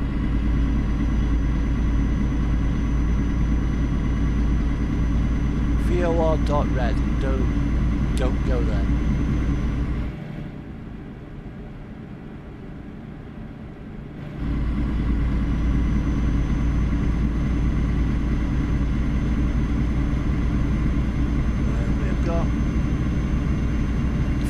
17 kilometres to go.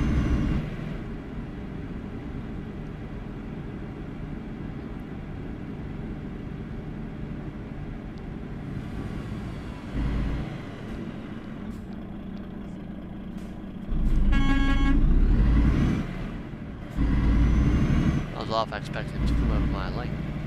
Because he's left on drive, he probably hasn't got the same kind of sensation of positioning his vehicle correctly. Because when you're driving on a vehicle but you're up against the pavement, or the sidewalk as the Americans call it, you can't really tell quite easily what the passenger side of the vehicle is doing. Which means it's oh so easy to put half of your vehicle over the line. I know, I've done it myself in this game.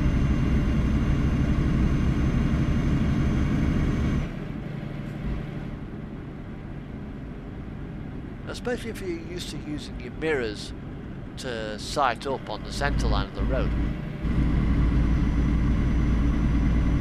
Now you have to do it with an invisible point somewhere in the cab.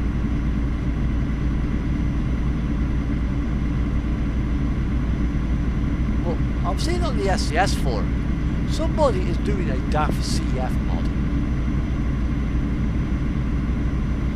Well, I drive a DAF CF at work. And it is a lovely truck to drive. I used to drive a Volvo FM 26 tonner. But because obviously Birmingham and a few other places have now introduced clean air zones, the truck had to go. It was non-compliant.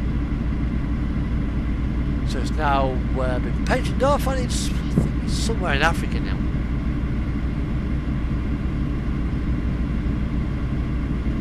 So now I've got a brand new 71 plate DAF CF. It's a little bit sluggish compared to the Volvo, but it is a nice truck to drive.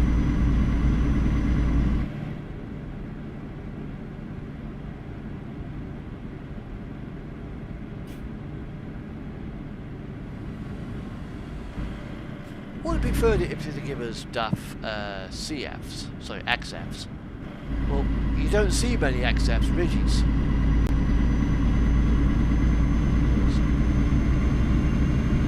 It's slightly heavy. I think they took the CF, but it was lighter.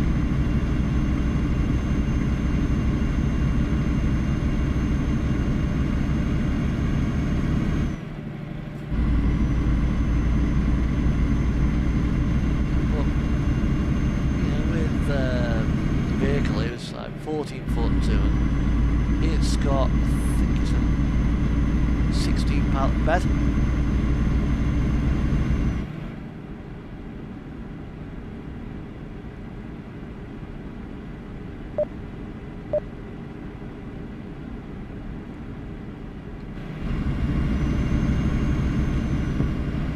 But it's got 12-speed automated transmission, 340 horsepower, 6x2 with a rear steer axle.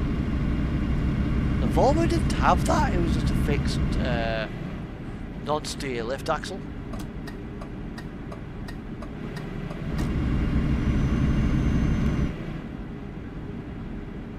Which because it was longer as well, it kind of affected its ability to get in places.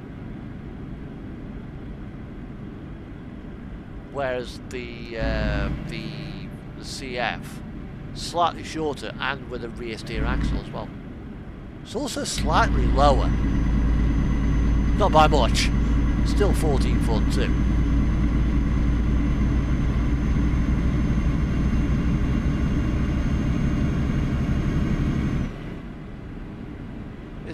This is accurate because I'm on the A9 and between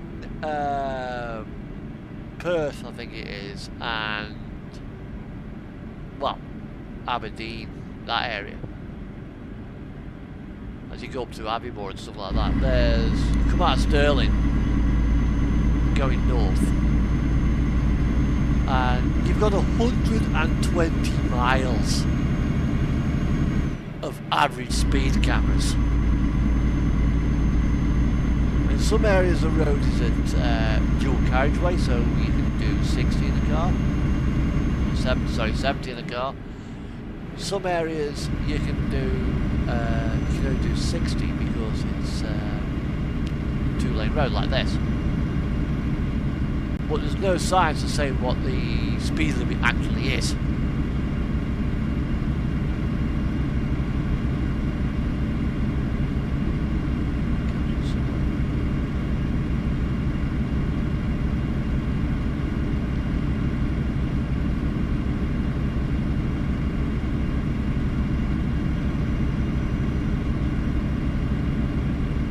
I'll hang back with this guy. This guy's rubber banding a bit.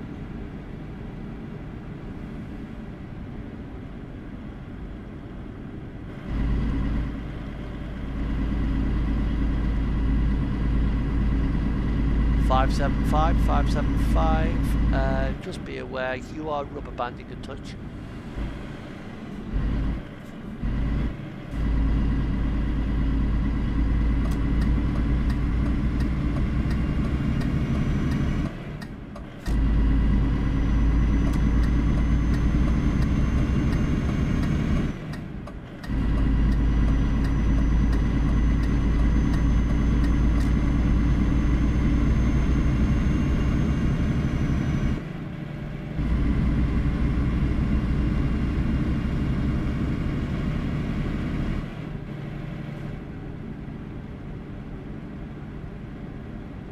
Keep an eye on that guy when he comes to overtake me again.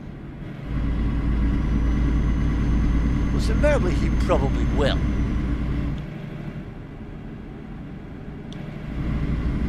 There's 79 kilometers to go.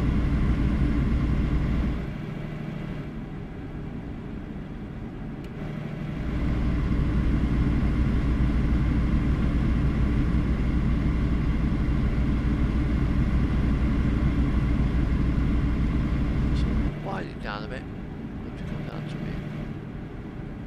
75 k's, 74s. It's don't have to keep speeding up and slowing down with the bends. Just taking a nice steady, constant speed. Saves fuel, saves wear and tear in the vehicles, and you get there just as quick.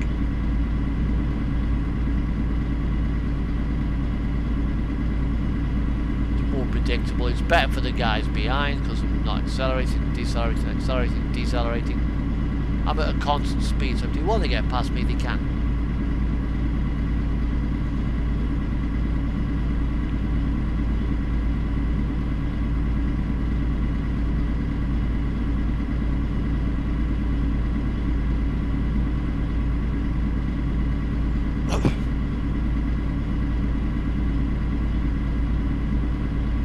And who knows where next week's stream will take us, because we all know what basically we're winding in toward the end of the stream. Once we get to Dumfries, which is going to Tesco. Why the hell they want 11 tons of pallet wrap, I have no idea. 11 tons of plastic film rolls. It could be cling film for food.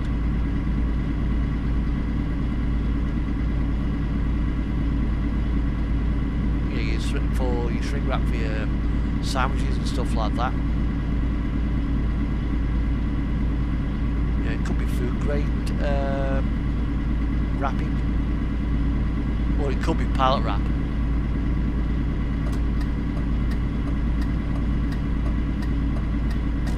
It just says plastic film rolls. So whether it's pallet wrap or food grade cling film, I have no idea.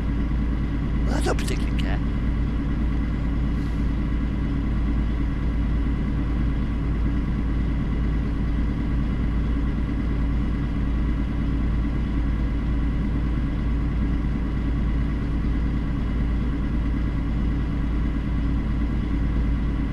Welcome to my channel, whoever's come wandering in.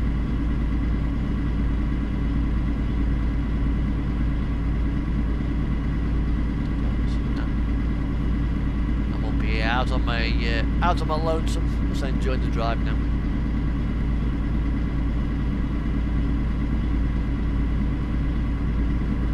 Probably over the next few weeks, wind my way down to the southern part of the map. I mean, go to Scotland will probably take quite a while.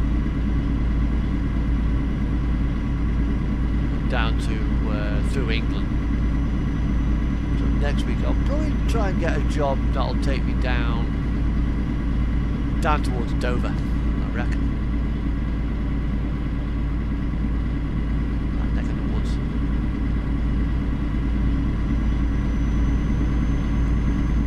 Now got 290 k's.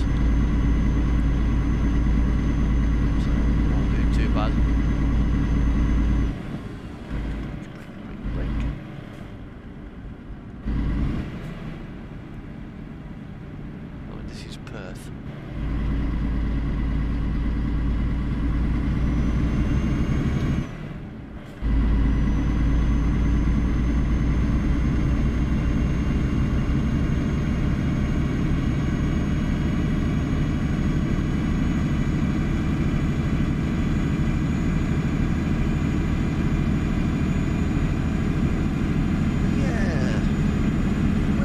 About with Iceland earlier on, I think I will send this channel link into mine.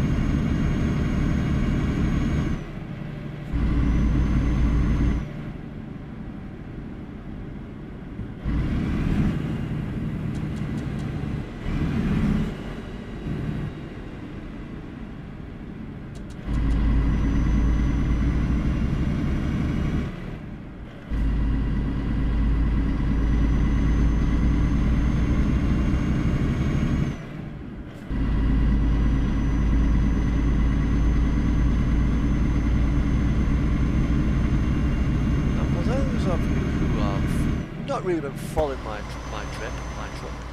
That's what I'm driving. Just a basic DAF CM. Nothing fancy about it. Slightly hinge of trying to do like a sort of like Dane style. Best I can by using just vanilla paint schemes and stuff. I think there are Danish paint job packs, which I have, I think, got.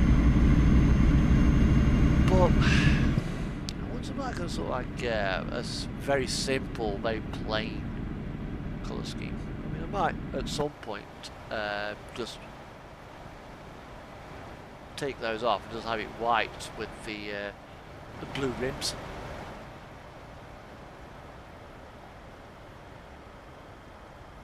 It does go quite nicely.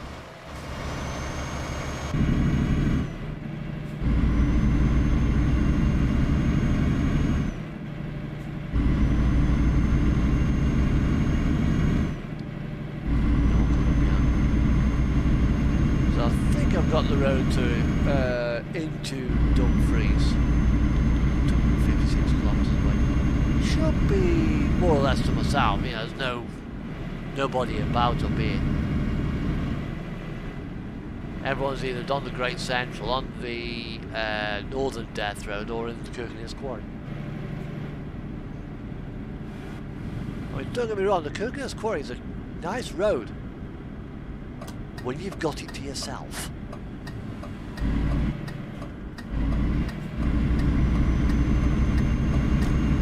I think there's a couple of YouTube streamers. Oh, what's this? We went to the convoy down, and everybody started to go down.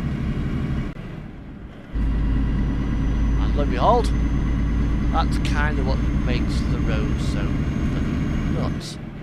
Because the road is barely wide enough for one truck, yet alone two.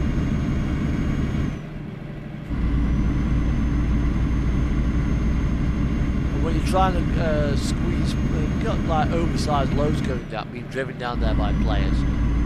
Somebody trying to come up with a regular load, you just ain't gonna fit. And players do, for some strange reason, go down there with things like boats, locomotives. I mean, take a locomotive down there. Some cargo I expect to go down there would be mining equipment, explosives, what have you.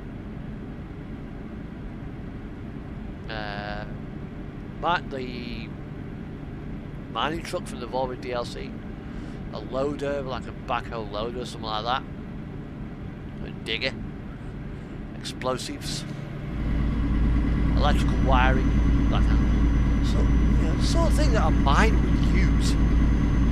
You're not going to use a Southern Queen's 14 bloody super yacht. You're not going to have a need for a bloody shunting locomotive.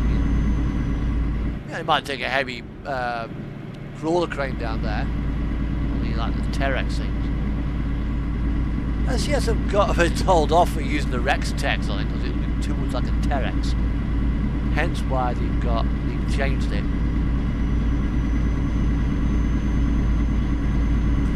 Oh dear.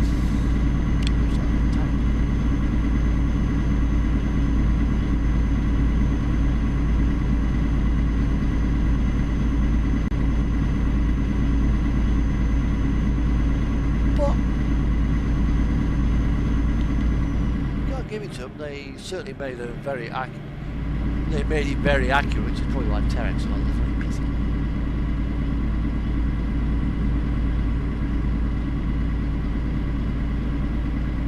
I keep looking in that mirror. I keep seeing somebody up behind, but there's nobody about. Absolutely nobody about.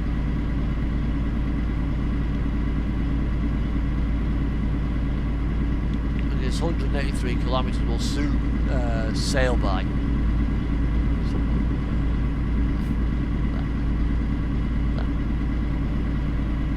On the long range map. As you can see, we just sail in the Glasgow area right now.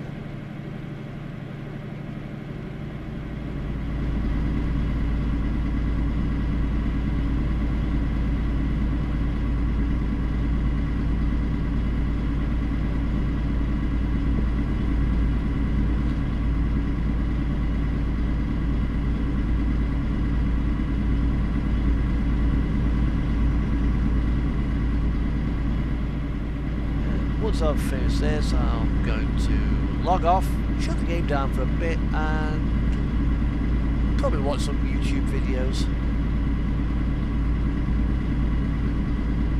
I'll see what Dean Park Station is doing. Yes. Strange enough, although my YouTube content is Euro Truck Simulator 2 related, most on the whole. Yeah, there's some driving videos in my channel. There's a load of old. You can go back to some of the earlier stuff in my channel. I mean, really early, to when the channel like first started, about 10 years ago. Yeah, it was all radio control scale models. Well, one of my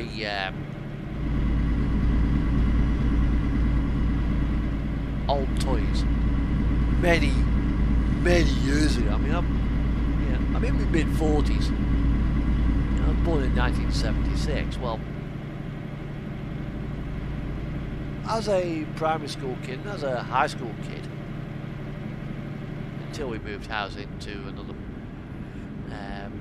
into like a new build house, I used to have an N-gauge model railway. So one of the things I do kind of watch on YouTube are model railway videos. Don't know why. When you're watching somebody build a model railway, Dean Park and Everard Junction are two of the main ones to watch.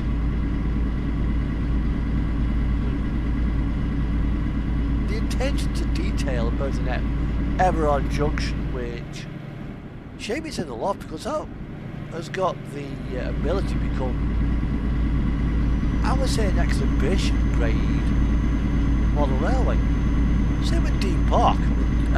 Dave Watson, who runs Dean Park, has just got the new Home BAPT. Okay, it's not without its issue, but it's a nice model.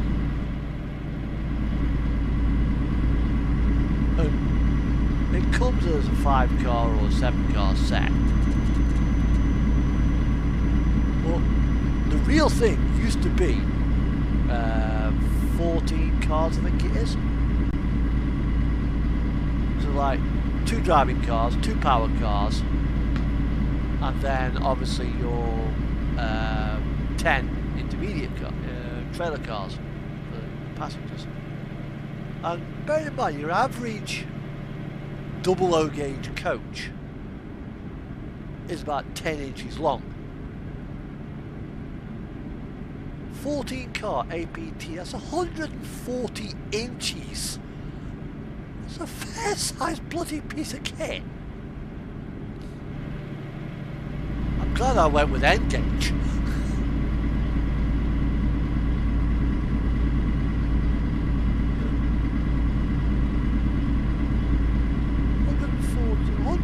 Inches. That's nearly 10 foot long. Fucking massive. Yeah, that would actually be longer than my baseboard. The average baseboard for most model sets.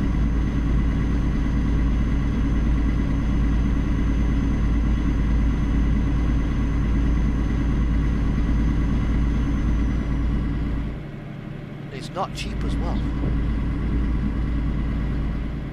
think it's like I think it retails about 400 quid. Ridiculous price.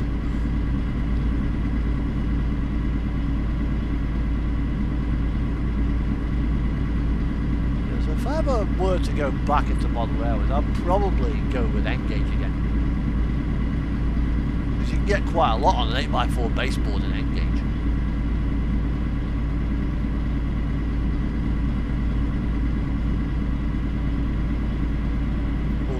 I haven't quite got because I've not built a model boat for God knows how long. The last one I built was the Celestia, which is a Boreman Sydney Star. But I did that because of where I sail was quite exposed. I did it as a bulk carrier rather than a container ship to reduce the amount of freeboard and the likes, wind loading on the vessel, so it's not going to get knocked about so much in the wind, even though I've got the weight quite low down. And that took 14 days boxed water. Actually, no, tell a lie. No, I think the last one was the one I had to build was the Nord Icelandia. Nord Adiamus, but the last really good project was the Adiamus I've got. It's like an O-ring support vessel. I got that because I was at a model boat show and I was just bored. I wanted something to do. So I bought a cheap model boat to start building it. I wasn't planning on having a boat, but oh well, I got one.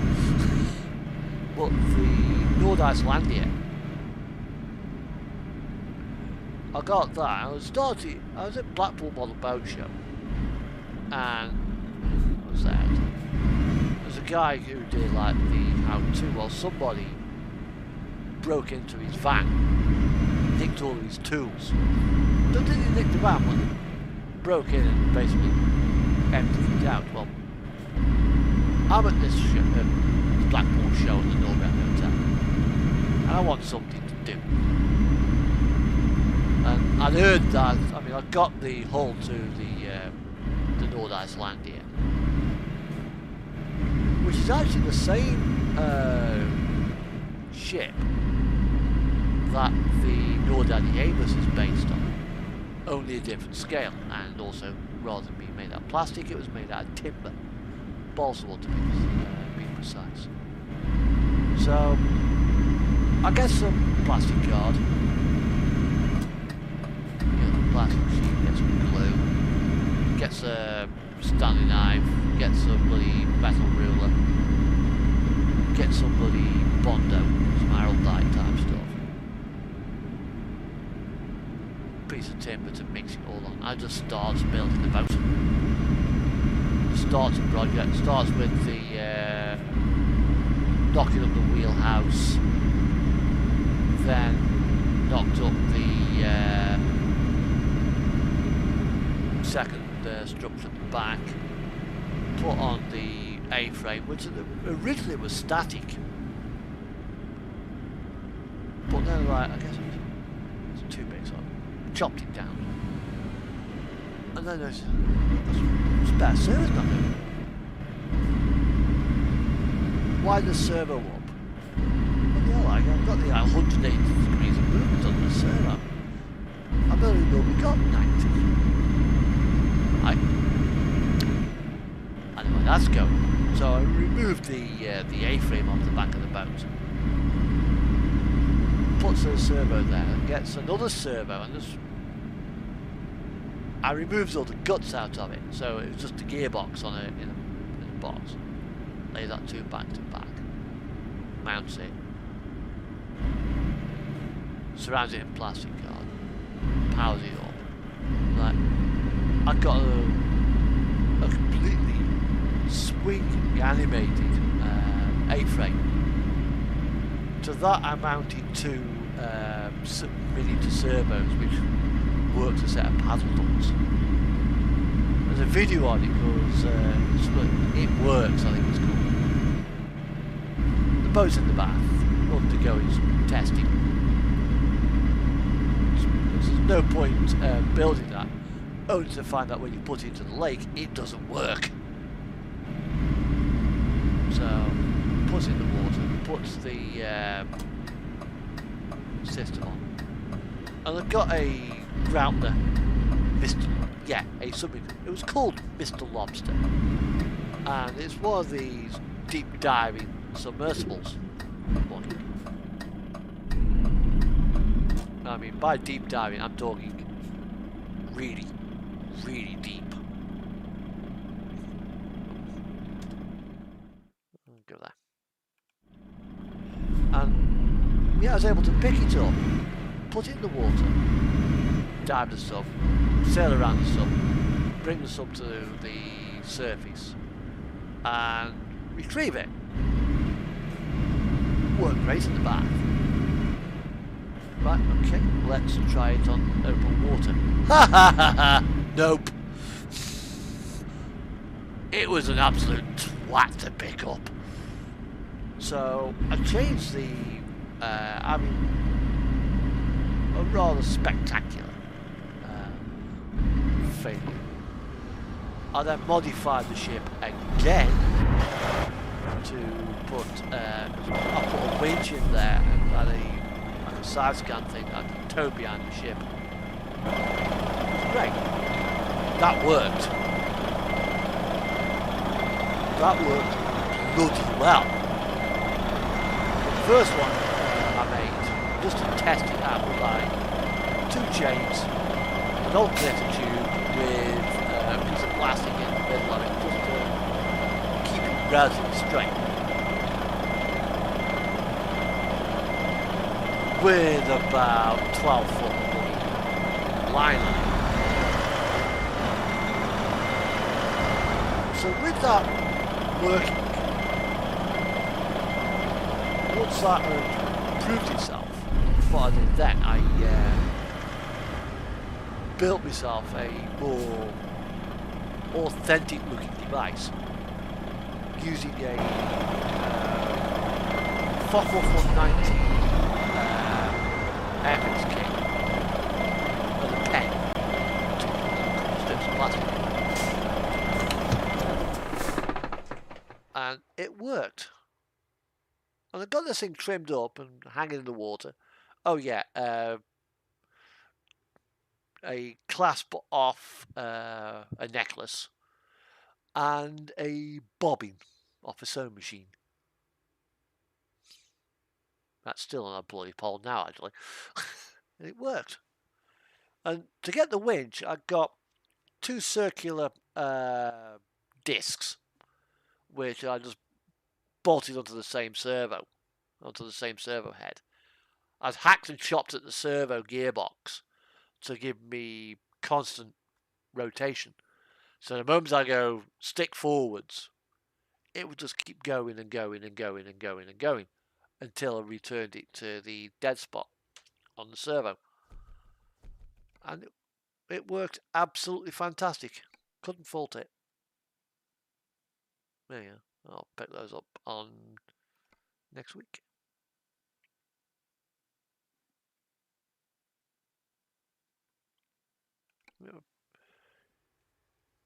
And I got it balanced. I'd use a couple of pieces of bloody brass inside it to balance it. So when you pick it up out of the water, it hangs pointing upwards.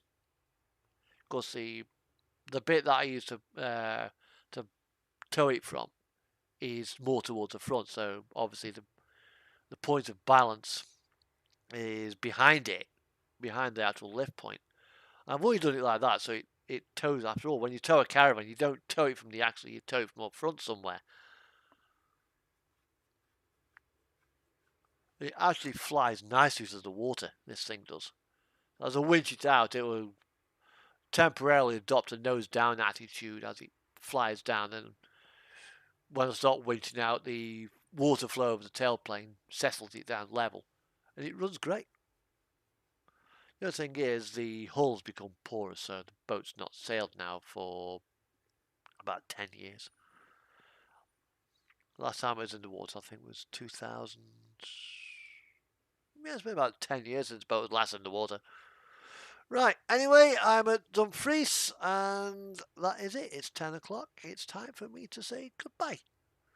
So take care, and all being well, I will see you all, hopefully, next week. Take care, and have a good weekend. Bye-bye.